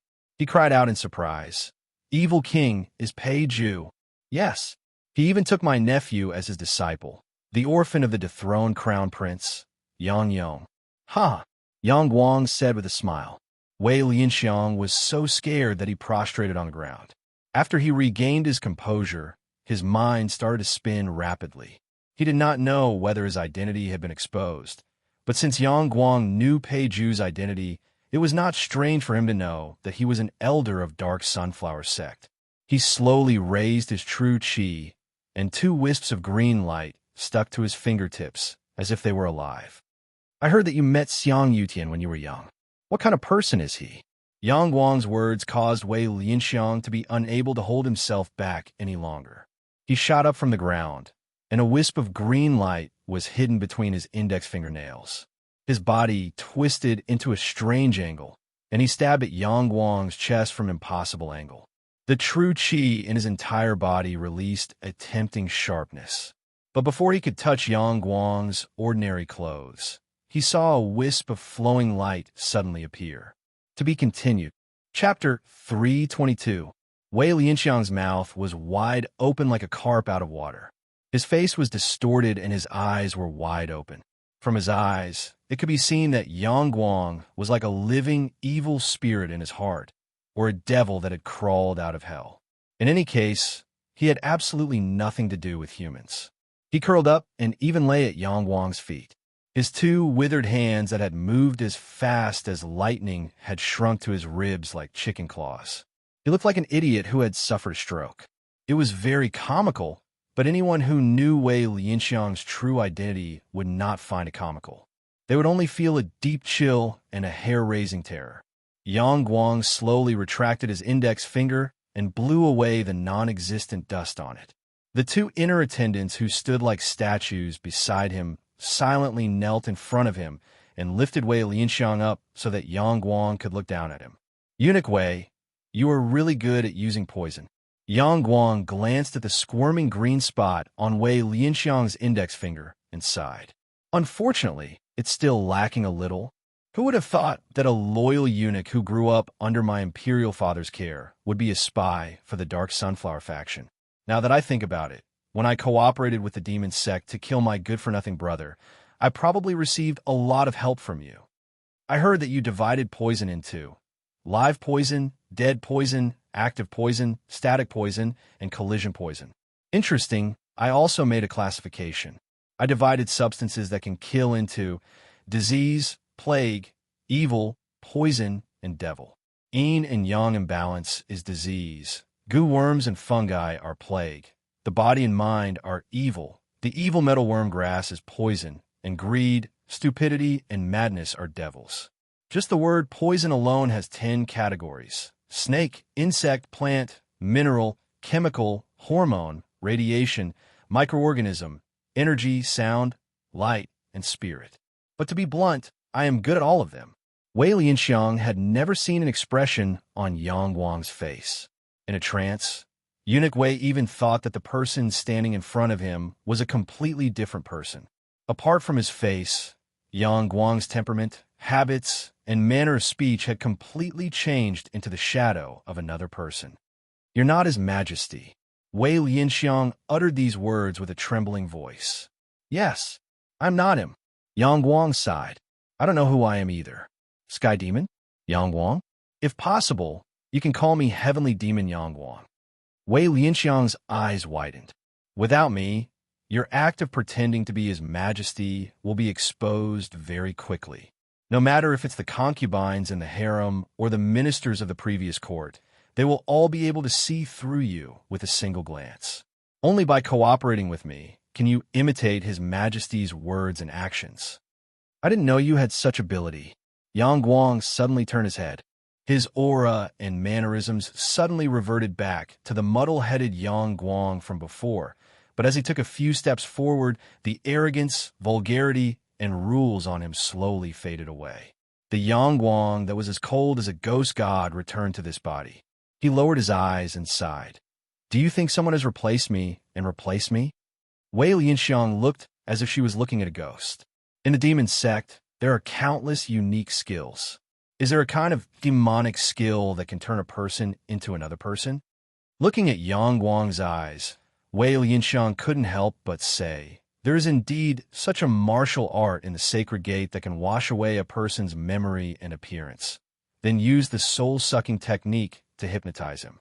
When he wakes up, he will completely become the person we want. As long as we don't remove it, he will never find out for the rest of his life. Many of our spies in the Dark Sunflower faction infiltrated the enemy's inner circle like this. Interesting, Yang Guang smiled. Sometimes, people will disregard everything in order to obtain power. They can pay any price, even if it means killing themselves. But you are the emperor. It's the same for the emperor. I was able to become the emperor because I was ruthless enough to myself. In the past, for the sake of the throne, I killed my own nature and became a simple and humble person. Today, in order to regain my power, I can kill again. Do you know how to obtain power? That is to find a strong person and then turn yourself into him. Erase your emotions, kill your desires, and turn yourself into a blank person. Only then can you accommodate the spirituality of that strong person and completely turn yourself into him. From then on, Yang Guang will no longer exist in this world. Only the heavenly demon Yang Guang. Yang Guang's tone became more and more ethereal, and Wei Lianxiang's fear also became deeper and deeper into his bones. In just a short period of time, the red candle tier under his feet had already become Wei Lianxiang's most fearful nightmare. He was almost about to crawl and beg for mercy. This martial art that turns you into someone else is called the revered Lost Emotion chapter. Wei Lianxiang's entire body trembled as he looked at Yang Guang with extreme fear. This servant is willing to serve your majesty. He kowtowed and said, this servant will report everything about the Dark Sunflower faction truthfully. This servant can monitor the Dark Sunflower faction's plans for your majesty and monitor the officials for your majesty. With this servant around, I will definitely create an iron harem for your majesty. No need, I don't need it, Yang Guang said indifferently. Wei Lianxiang's expression was full of despair as he struggled to say, this servant knows the great sway imperial court like the back of my hand. This servant also knows the secrets of the major aristocratic families. I can help your majesty uproot the aristocratic families. Your majesty, your majesty. Speaking of poison just now, let's not talk about your mediocre martial arts. Do you know what poison you've been poisoned with? Yang Guang raised his eyelids and asked him. Looking at Eunuch Wei's blank expression, Yang Guang finally understood. He didn't even know that he had been poisoned. He. Back then, I created the Tao of disease and plague. There are true qi of warmth, heat, dampness, dryness, heat injury, cold, and miscellaneous diseases. Today, I suddenly recalled my old knowledge and supplemented the Tao of plague, evil, poison, and demon. It is called the Five Ghosts Heavenly Demon Technique. Although it's not very useful, it's already very easy for me to toy with you. Just now, I used the Qi poison from the Heavenly Net Deceitful Way, which was created by an old friend of mine, to poison your entire body to death. Then I used an external devil technique to plant a devil in your spirit. As he spoke, Yang Guang looked in Wei Lianxiang's eyes and only saw an extremely horrified and furious gaze. However, Wei Lianxiang could no longer speak at this moment. He had been completely pulled into an illusion. He saw the back of an unparalleled beauty. Her figure was thin and graceful, and she seemed to have the bearing of a celestial being. It was as if she was a celestial being born from the great freedom heaven. She was even better than the saintess of the merciful boathouse and the dark sunflower sect that Wei Lianxiang had seen.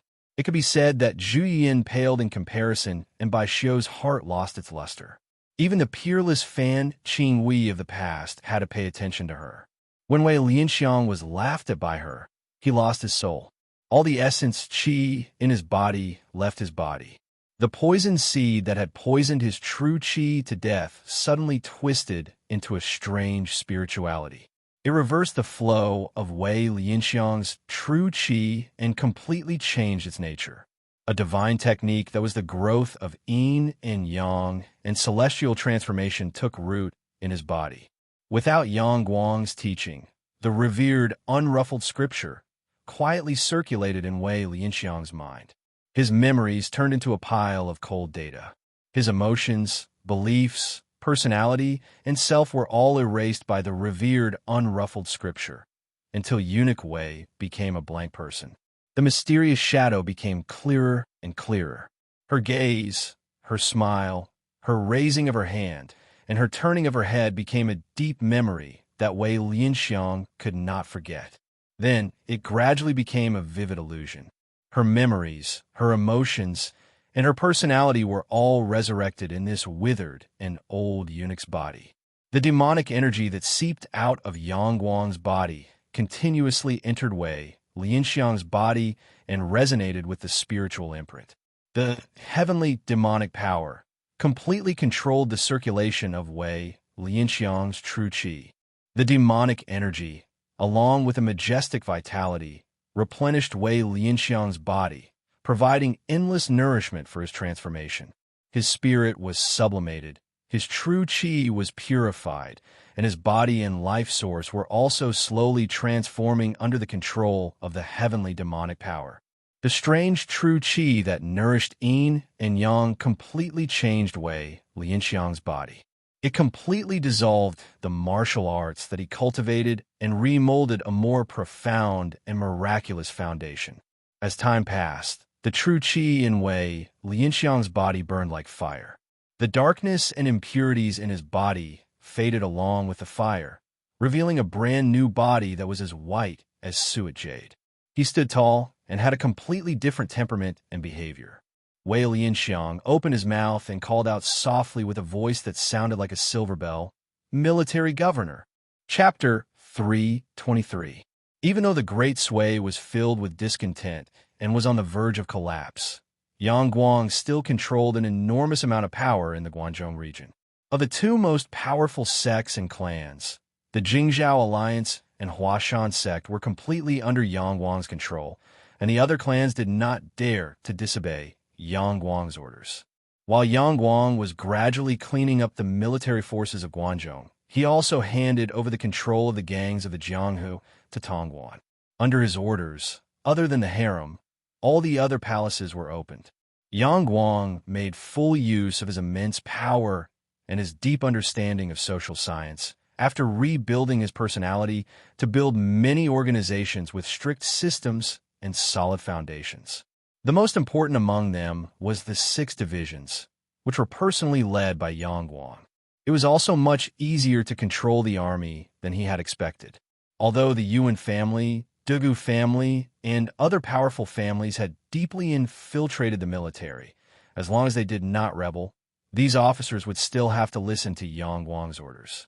Under such circumstances, using the demonic seeds to infiltrate and control the army was almost always successful.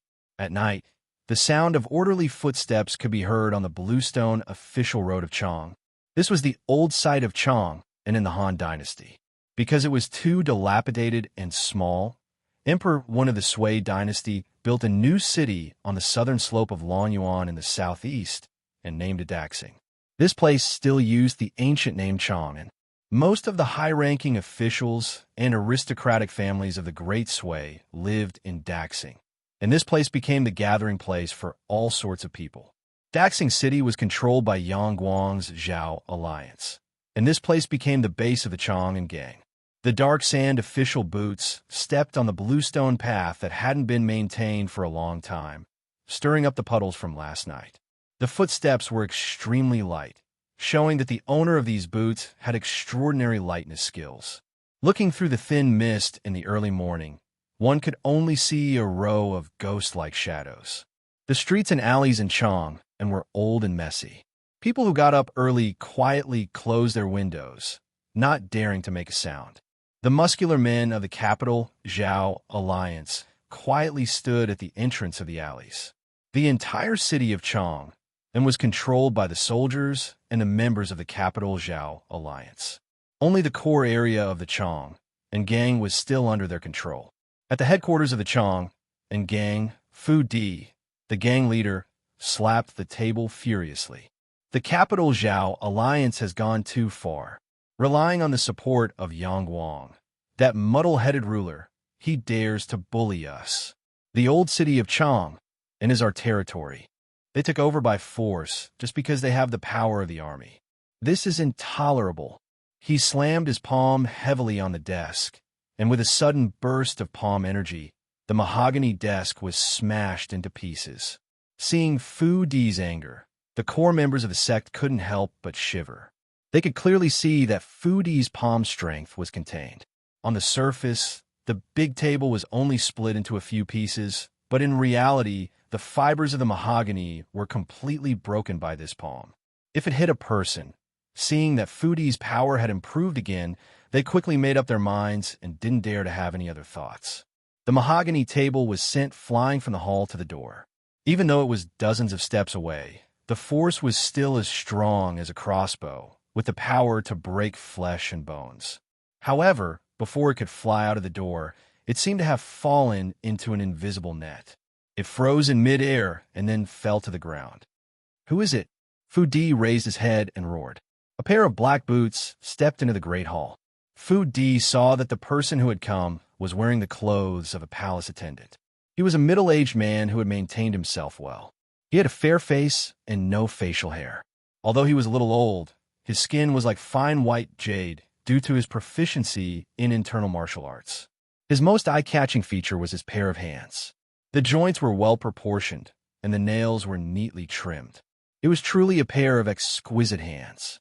As soon as he opened his mouth, his voice was somewhat feminine. "How dare you, Fu Di? You dare to insult the current emperor." He slightly cupped his hands toward the direction of Daxing City to show his respect. His long and narrow eyes swept over the lobby with coldness. All the backbones of the Chang gang felt a chill on their backs, as if the cold scales of a poisonous snake slid across their skin. "Who are you?" Fu Di snapped. "How dare you break into our Chang and faction's territory? The whole world belongs to the emperor. There is no place in the world that our Chamberlain province dare not break into. I am Chao Zhengchun, the Chamberlain province's Chamberlain. Oh, above the Emperor's 12 guards, His Majesty has set up the East faction and the West faction to supervise the illegal gangs in the world. I am a Qinhu in charge of the East faction. By the order of Eunuch Tongguan, the eunuch of the East faction and the governor of the Imperial Envoy, I am here to send your whole family to the West." Chao Huachun smiled, but his words were full of killing intent, which made people shudder. Fu Di's beard rose, and he snapped, "How dare you? Our Chang and faction follows the invitation of the Dugu organization. How dare you, a mere eunuch, kill the family of a minister? The supreme judiciary is the law of the imperial court. Who do you think you are? I only know the emperor, but I don't know what the supreme judiciary is." Chao Huachun calmly looked at Fu Di, who had gathered his genuine qi and was ready to fight. He chuckled and said, "You slandered His Majesty, and that's enough to sentence you to death." Seeing that Fu Di still wanted to say something, Chao Huachun, who had already lost his patience, slowly withdrew his hands and turned into the lobby like a phantom. Fu Di raised his palms, and his genuine qi surged like thunder. He waved his sleeves, and under the strong wind and clouds, a pair of iron palms appeared and disappeared, like a flood dragon coming out of the sea. Chao Huachun's eyes were half open and half closed. A light flashed on his fingertips. Sensing the chi, it broke Fu Di's fist wind and drilled into his right eye. Fu Di's body brushed past Chao Huachun and rushed out of the lobby. 1 step, 2 steps, 3 steps, and finally he stopped. Under the gaze of the backbone of the Chong and faction, he knelt heavily on the stone floor. A line of blood flowed down from his right eye, making his horrified face look like a ghost. Chao Huachun glanced at the silver needle nailed in the main hall, smiled coldly, and turned to leave the lobby. Before leaving, he made a gesture to the team of East Chong and faction members who followed him.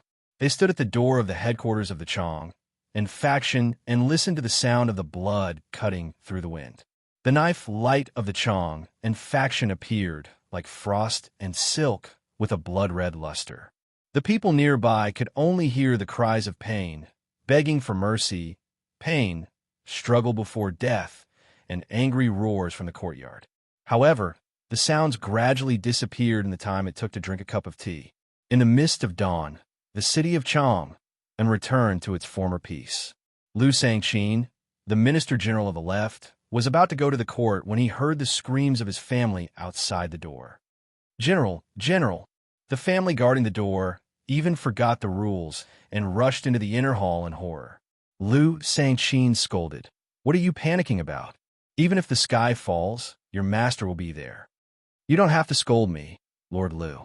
Yu Huatian of the West Chong heard that Lord Liu colluded with the Yuan family and refused to obey the emperor's summons.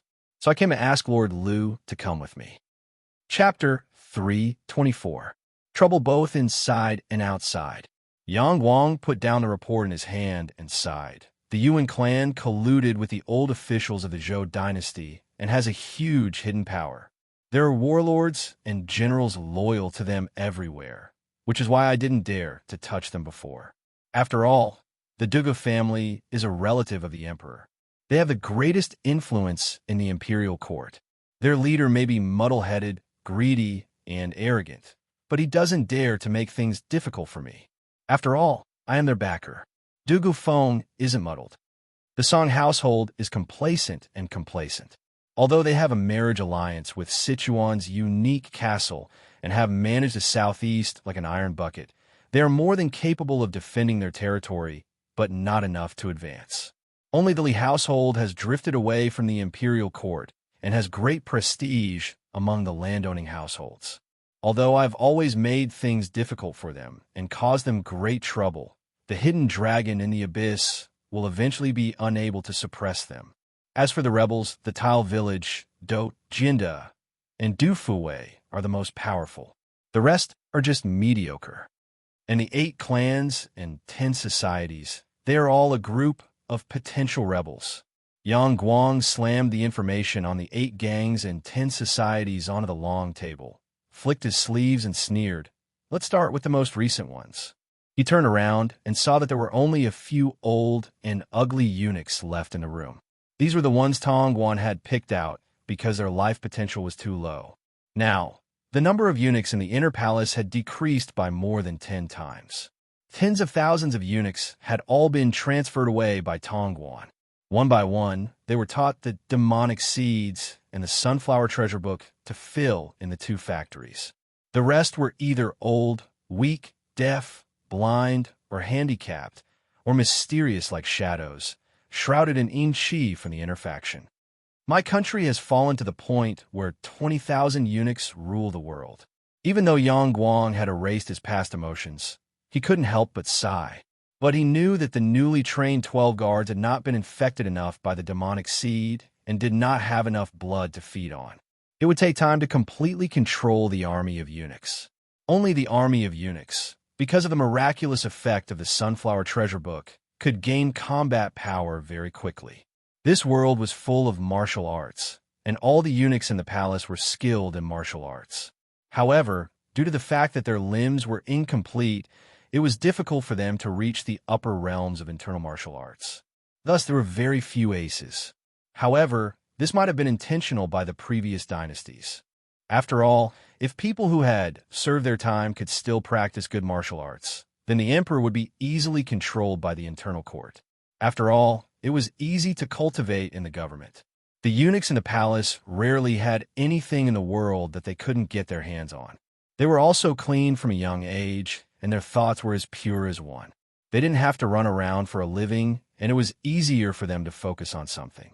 If it wasn't for the limitations of their bodies, the number of masters they had would not be any less than some of the big sections. Now that Tongguan had been reborn and brought with him the world's fastest martial art, the Sunflower Treasure Manual, it just so happened to respond to this general trend. Not to mention that the Sunflower Treasure Manual had been deduced by Tongguan for decades. With the solid foundation of the way of heaven and man established by Chunong, it had limitless potential. In addition, Yang Guang had used the heavenly demonic power and the heavenly demonic stone to push this mystical martial art to another level. This mystical martial art that traced the wonders of male and female, traced back to human desires, the wonders of reproduction, and finally recorded the way of yin and yang. In this world, only the secrets of longevity and the victorious records could compare to this mystical martial art. If the original Sunflower Treasure Manual was only a secret path, then after Chun Ang's improvements during the period of Suwu Hall, it was already connected to the way of yin and yang. The most amazing thing was that this mystical martial arts shortcut had no side effects. Once it was mastered, it would be equivalent to an extremely profound achievement in both Taoism and Buddhism. Anyone who could change this mystical martial art from male to female would have the achievements of a great master. It was the same for female to male. This was because the appearance of male and female was already connected to the most mysterious and most essential way of yin and yang. As for male to female, there was a hurdle that could be completed quickly. After that, not only would there be no drawbacks of rapid advancement in demonic and evil arts, but there would also be a magical effect of sharpening one's mind. It could be said to be the fastest martial art technique in the world. When I first created this martial art, I only touched upon the essence of yin and yang. There was only a sliver of the way of heaven and man, Yang Guang said to Tongguan, but I didn't expect that you would actually grab hold of this sliver of hope and enter the way of heaven and man. You have innovated the treasured manual and added a layer of Buddhism's essence. Not the appearance of a man, not the appearance of a woman. There is no appearance of me. There is no appearance of a person. There is no appearance of all living things. There is no appearance of a person with longevity. Heaven and man, the growth of all living things. You don't need to use your own musical instruments to materialize, but use the world to materialize and pretend to be someone else's pleasure. A free game. That's why it's called free-form transformation. Eunuch Tong, your realm can already be called free-form transformation sky demon. This Sunflower Treasure Manual can also be renamed free-form transformation sky demon power. When you need me, call me Lady Tong. When you don't need me, just call me Eunuch Tong. Tongguan smiled. He was no longer dressed like a woman. He stood there like a holy god, causing people to forget about his gender. They could only notice the Buddha, who seemed to be possessed by the devil, transcending everything and playing around freely. The Sahangjing Mosque tried its best to imitate the transcendent aura. The celestial aura and the best charm technique were nothing in front of this natural celestial aura. If the women from the Sahangjing Mosque were to stand in front of them, they would look like mortals trying to imitate this aura. It would be laughable and vulgar, causing their aura and appearance to drop by 30% out of nowhere. Yang Guang said, "At that time, you were just changing from a female to a celestial. You had just touched the first heaven of the realm of desire. Now that you have reached the sixth heaven of the realm of desire, proving free-form transformation, you are neither yin nor yang, neither male nor female. After thinking about it, I think it's more appropriate to call you eunuch." He did not want to talk about this with Tongguan, so he changed the topic and said, "Your martial arts are the most effective against Buddhism. When Sakyamuni achieved Tao, he had to go through the test of the sky demon and suffer all kinds of misfortune, let alone his disciples and disciples. Unless they reach the realm of Dharma, they will not be restrained by you. Only when they achieve Buddha's fruit can they counter you. But the Buddhism of this world is still far from it. When the people from the Sahangjing Mosque come to Luoyang to choose the emperor, you will go to the Jingnian Monastery and invite the Sky Demon to lure the so-called 4 great holy monks here. They will turn into the 5 great demon kings under your command and help me turn Buddha into a demon and control the world. Yes, demon of self, your majesty, primeval demon, Tong Wan said seriously. In tomorrow's court meeting, the Yuan family and the Dugu family will gather a large number of aristocratic families to kill the East and West Mills. They will make a lot of noise and ask me to punish you. I have tolerated them for long enough. You know what to do, don't you? This time, settle them all at once. Tong Guan bowed his head and said, although I can't say that I have full control of the Guangzhou area, I can massacre them at any time. They can't do much. Control Daxing, Chongjian, and Luoyang. Finish them as soon as possible so that we can wipe out the rebels in the world. Yang Guang looked back at the setting sun outside the window. He did not know how much blood would be shed tonight. Looking at the empty palace, Yang Guang sighed and said, if we don't act soon, we won't even have enough eunuchs in the palace. Chapter 325. Yu Wenji stood in the middle of the courtyard, the mysterious ice force circulating around his body like pearls. The mysterious ice force was a strange revolving force. It was mysterious because it could circulate at will. It was cold and sharp, turning into ice. In the hands of Yu Wenji, this unique skill passed down in his family was unfathomable. When he struck out with his palm, the surroundings responded, making it difficult for others to predict the operation of his vital energy. The gate tower of the Yuan mansion was tall, with layers upon layers of terraces and pavilions. It occupied more than half of the square. This was the old mansion of the Yuan family. As early as when Emperor Wan of Sui-Yang Jian ordered Yu Wenkai to supervise the construction of Daxing City, it had been hidden. The location of Daxing City was to the south of the old city of Chang and in the Han Dynasty. The terrain was wide and flat, with 6 hills running from east to west. The shape was similar to the 6 lines of the Qian hexagram in the Book of Changes. Yu Wenkai placed the 1 and 2 9 in the palace to be the residence of the emperor, but hid the most honorable 1, the 9 5, in the heavily decorated mansion. The ambition of the former ruler of North Zhou was clear. His trusted subordinate, Zhang Shurha, hurried out from under the eaves and ran towards Yu Wenji. With a panicked expression, he said anxiously, General, the emperor established the 2 factories to monitor the world, investigating the treacherous and evil. He used spies to spy on the ministers and easily exterminated their families. Now the aristocrats are in a panic, and the people in Daxing City are agitated. I'm afraid there will be a big change soon. That muddle-headed emperor is going against the law and seeking his own death. We will just wait and see. Are we going to interfere in this mess? Yu Wenji sneered.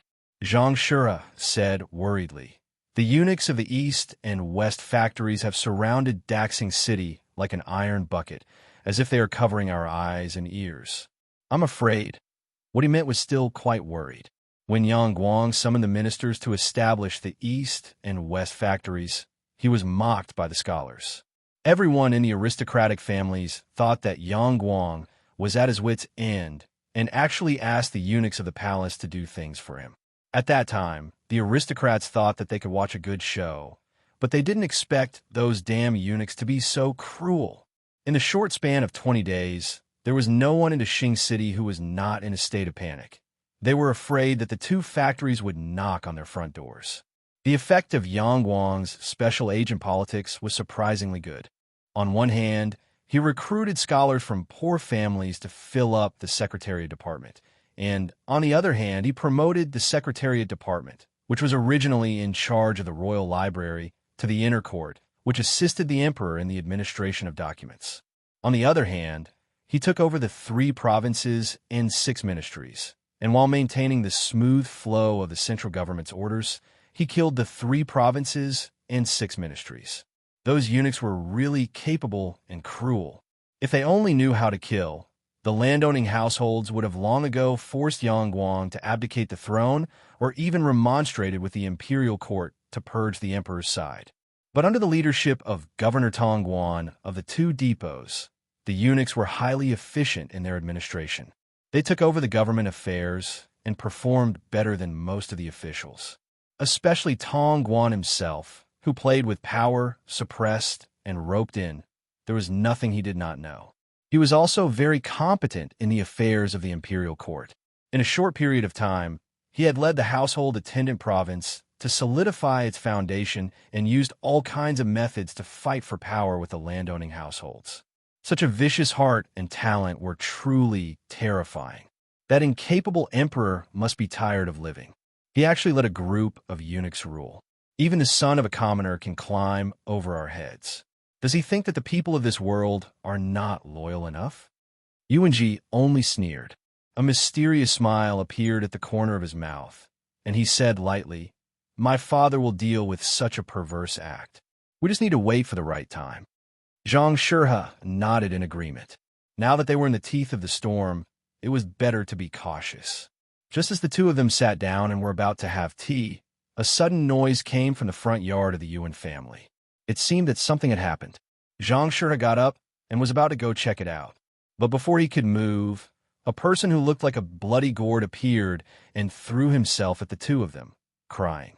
The person's body was covered in blood, and they could vaguely tell that it was a young man. He fell at Yu Wenji's feet and cried, "Lord Yu Wenji, the blood dead of the 89 members of the Yuchi family, please uphold justice." Yuchi Sheng, why is it you? Yuchi Sheng is the chief of Yangzhou. Who can touch him? Did the rebel army break into Jiangdu? Yu Wenji's eyes flashed with a cold light. It's the fatuous ruler. Yuchi Sheng gritted his teeth. That fatuous ruler sent the eunuchs of the East faction guards to attack my Yuchi family at night. They killed my entire family.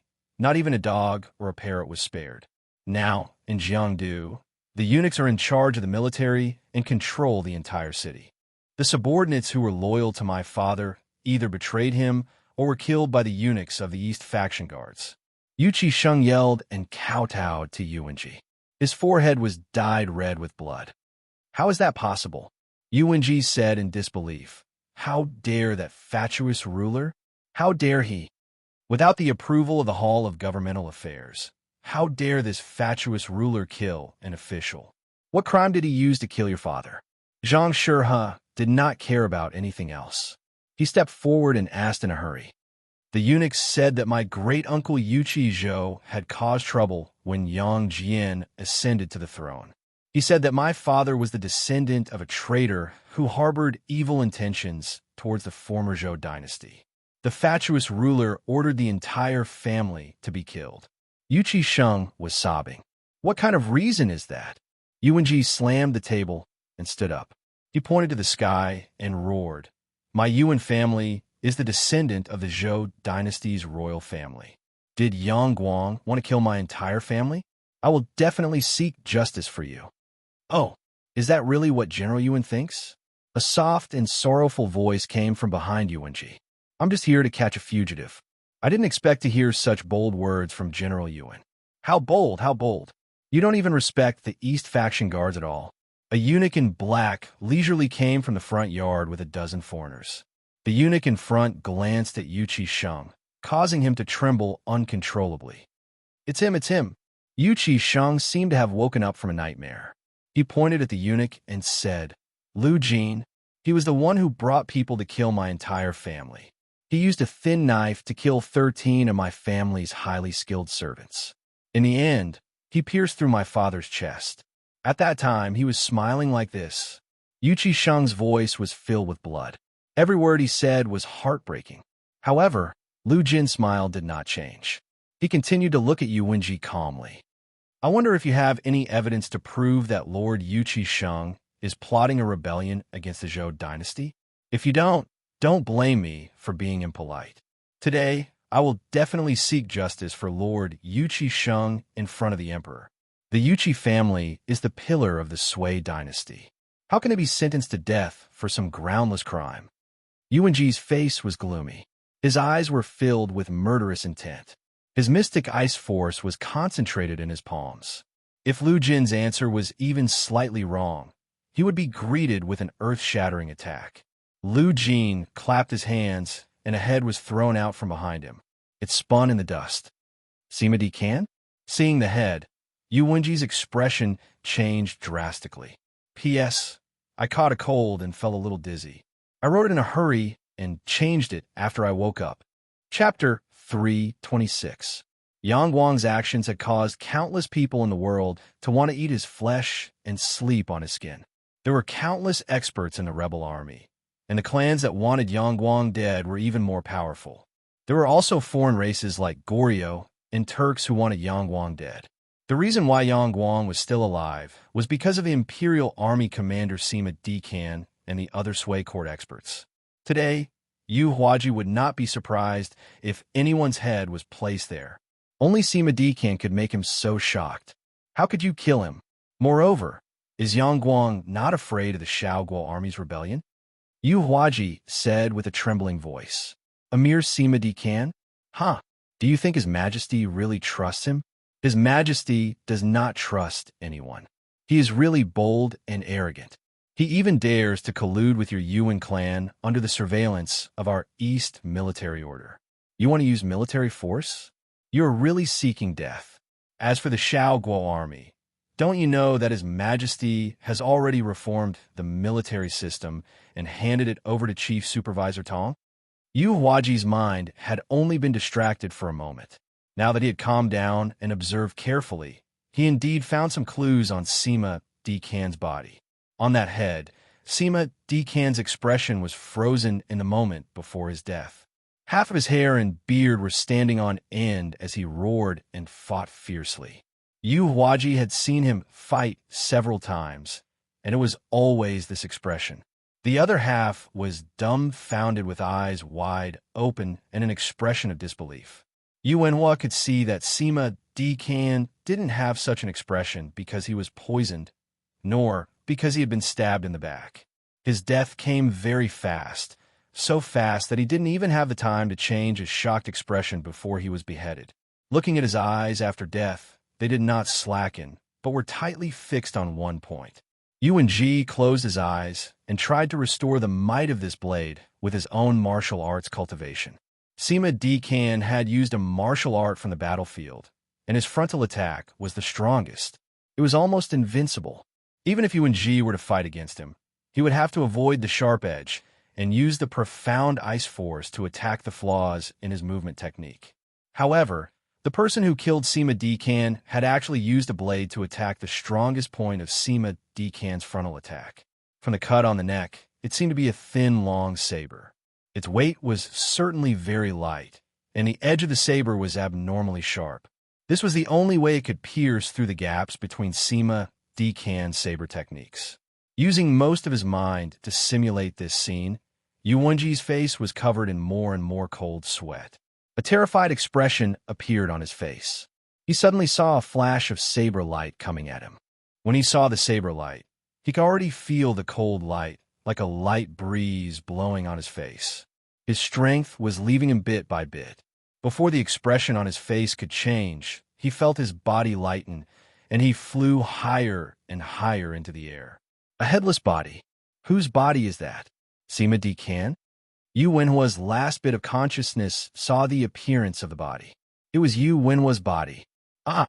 Yu Wenhua screamed and woke up from the nightmare. Looking at Sima Dikan's head, he was so scared that he took a few steps back. His face was full of fear. At this time, he didn't even care about Yuchi Canton. His left and right hands were nervously waving in front of him, and he subconsciously touched his neck. Only when he felt the warm breath of life did he wake up from his nightmare. Who is it? Who killed him? Is it your chief superintendent Tong Wan? Yuanhua pointed at the head on the ground and asked. Lu Jin smiled faintly. It seems like the stream of saber chi left by our saber had scared General Yuan, who is Chief Superintendent Tong.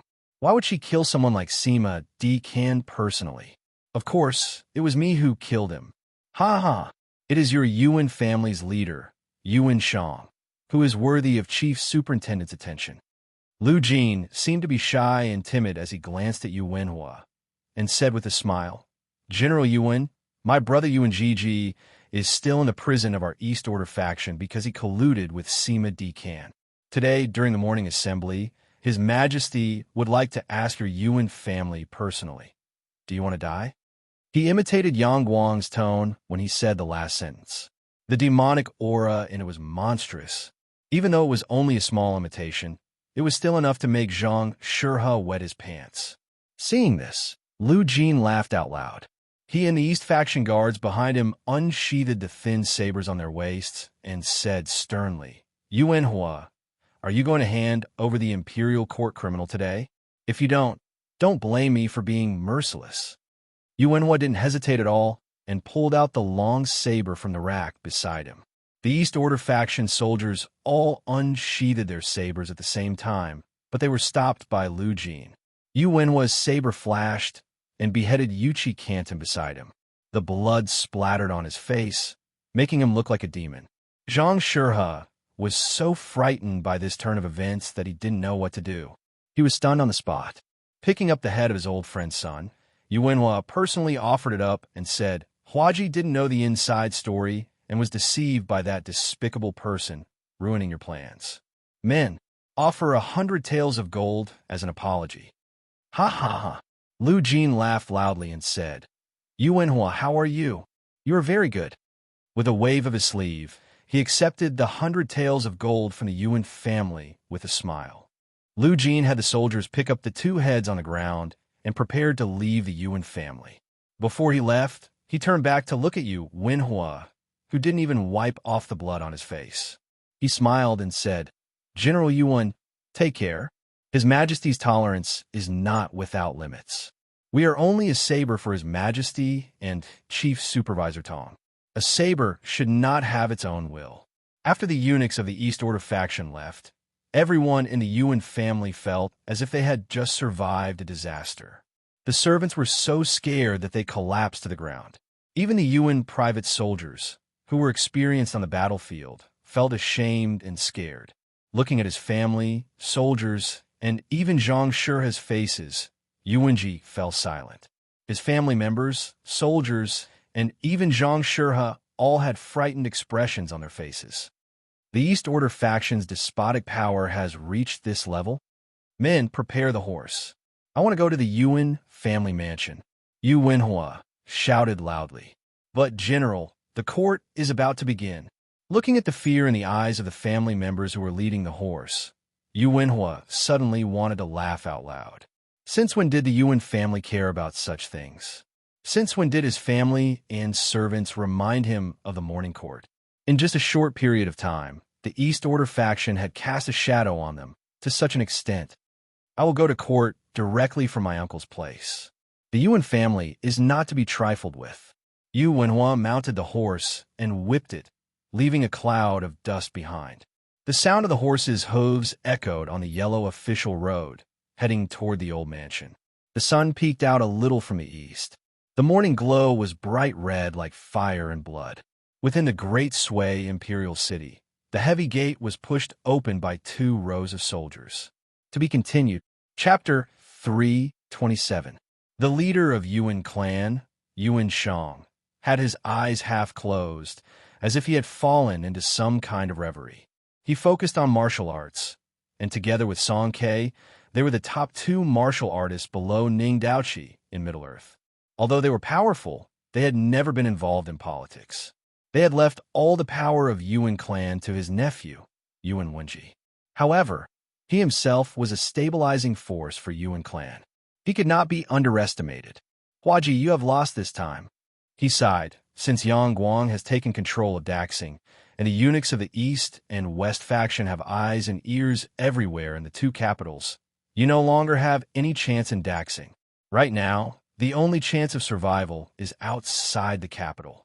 Although the East and West faction are arrogant, the world is still the world of the aristocratic families. Most of the managers and military leaders are from aristocratic families. The power of our Yuan clan lies in the reputation of the aristocratic families. Yang Guang can destroy our foundation, but he cannot destroy the aristocratic families, let alone our reputation and relationship. Uncle, are you asking me to admit defeat? Yang Guang will not trust us anymore. Now that we are trapped in Daxing, are we just going to let our foundation rot and let Yang Guang kill the loyal officials of Great Zhou? Yuan Wenji raised his head and asked, unwilling to give up. Yuan Shang sighed. The rise and fall of aristocratic families are normal.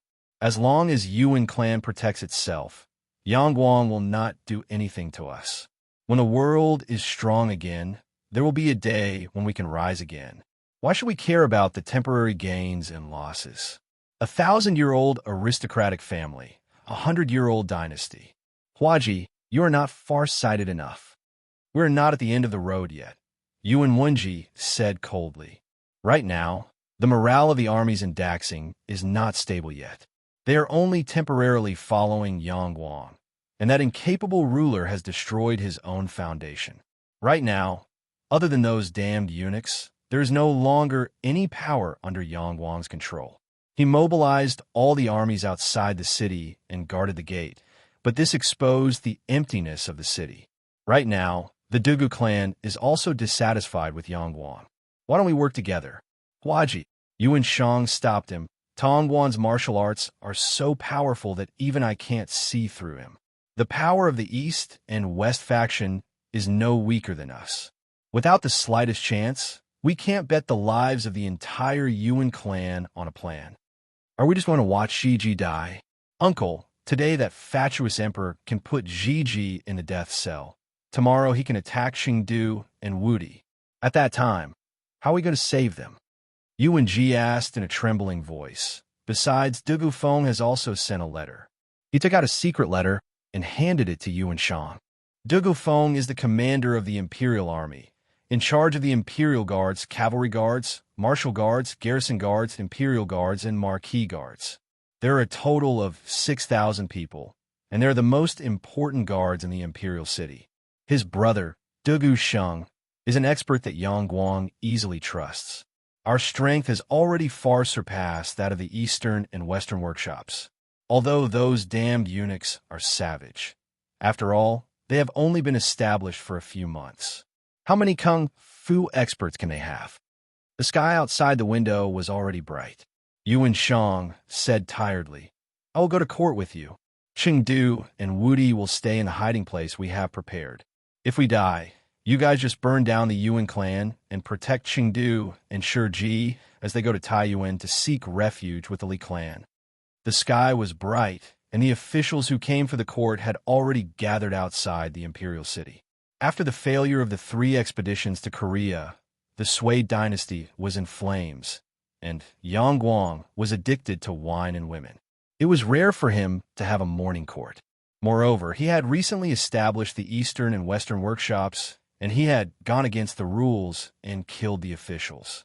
This caused the officials' hearts to waver, and public opinion was boiling. Although this morning court was rather chaotic, it could be seen that the officials were divided into groups of 5, representing different forces. The largest group was the eunuchs party behind Yushiji. Yushiji had basically obtained his position by flattering the emperor, and he represented Yang Guang's confidant. Among the officials, those who wanted to flatter him were all trying to curry favor with him. Recently, he had allied with the powerful Eastern and Western workshops, so his power was the largest. Next was Yuan Ji, who was on good terms with the Yuan clan, or who was loyal to the Yuan clan. Next was Pei Yun and Su Wei, who represented Qing Lu and Pei Ju. Their numbers were also very large, and together, they were the largest group among the 5. Finally, there were the officials behind Dugu Feng, who were trying to curry favor with the Dugu clan. Their numbers were relatively small, but only those who truly understood the situation knew that this was to prevent Yang Guang from being afraid. Otherwise, their power in the court would be even greater than the Yuan clan. With a heavy creaking sound, the guards pushed open the palace door to the royal court, revealing the steps leading up to the royal court. The sergeants of the 12 guards stood on both sides, arranged in a row on the wide square in front of the main hall, exuding a solemn aura. Dugu Feng and Yuan Ji exchanged glances, and they led the officials behind them up the steps. Yang Guang sat on the dragon throne, and his aura was like the netherworld. Even with his eyes closed, He looked like an evil dragon that was about to devour someone. The hall, which was hundreds of meters long and wide, was shrouded in a demonic aura. It was strange and ever-changing. The court was supposed to be open and above board, but it was like the temple of Yenluo, dark, cold, and silent. Dozens of figures dressed in the clothes of servants stood on both sides of the hall. They were the backbone of the East and West faction. Tong Guan had changed into the clothes of a servant, and he stood next to Yang Guang in the shadows. Wang Shichong of Luoyang. Is he not willing to come? Forget it. I will spare his life, but I still have to wait for the saintess of the Cihong Quiet House to come to Luoyang. I am waiting for them to choose the emperor. Didn't I hold back and not deal with those old bald donkeys from Jingyan Monastery to lure them here? If one he sure by is not enough, I will add on Yang Su's treasury. I want all the rebels in the world to gather in Luoyang. Your Majesty, the news of He Sure Bai in Yang Su's treasury has spread. I believe the people from the Cihong Quiet House have already noticed that something is wrong. The people from the demon sect also know that the evil emperor's relic has been placed in the treasury by Lu Miaozi. With the dark sunflower faction and the omniscient sect coming, I am not afraid that both the righteous and evil sects will not gather in Luoyang, Tong Guan said softly. Very good. This time, we will be able to eradicate most of the unstable forces in the world. Without those backbone leaders, the rebels will have their backbone removed. Choose the emperor. Why don't we elect Yin Luo? Yang Guang sneered. Yuan Ji stepped into the main hall and saw Yang Guang's appearance from afar. His hands could not help but tremble. The current Yang Guang did not look the same as before he gave him the heavenly demonic stone. The exhaustion from indulging in wine and women had disappeared from his face. His body was tall and strong, and even his appearance had returned to when he was young. But what shocked him the most was the terrifying aura from Yang Guang's body. Demonic flames filled the sky. There were ferocious demons everywhere in the main hall. The faces of the servants hidden in the darkness were as mysterious as ghosts. Yuan Ji swept his gaze across their faces. Wang Zhen, Wang Ji, Lu Jin, Wei Zhongxian, Wang Qinjin, Chao Huachun, Cao Suiyin, Feng Bao, Gu Deong, Yu Huatian, Zheng He, Chao Run, Dong Haichuan. The Duda chiefs of the eastern and western depots were all standing there. Behind them, there were countless foreigners with their heads lowered. It seemed like all the eunuchs of the inner servants' province were present. Yuan Ji felt a chill in his heart.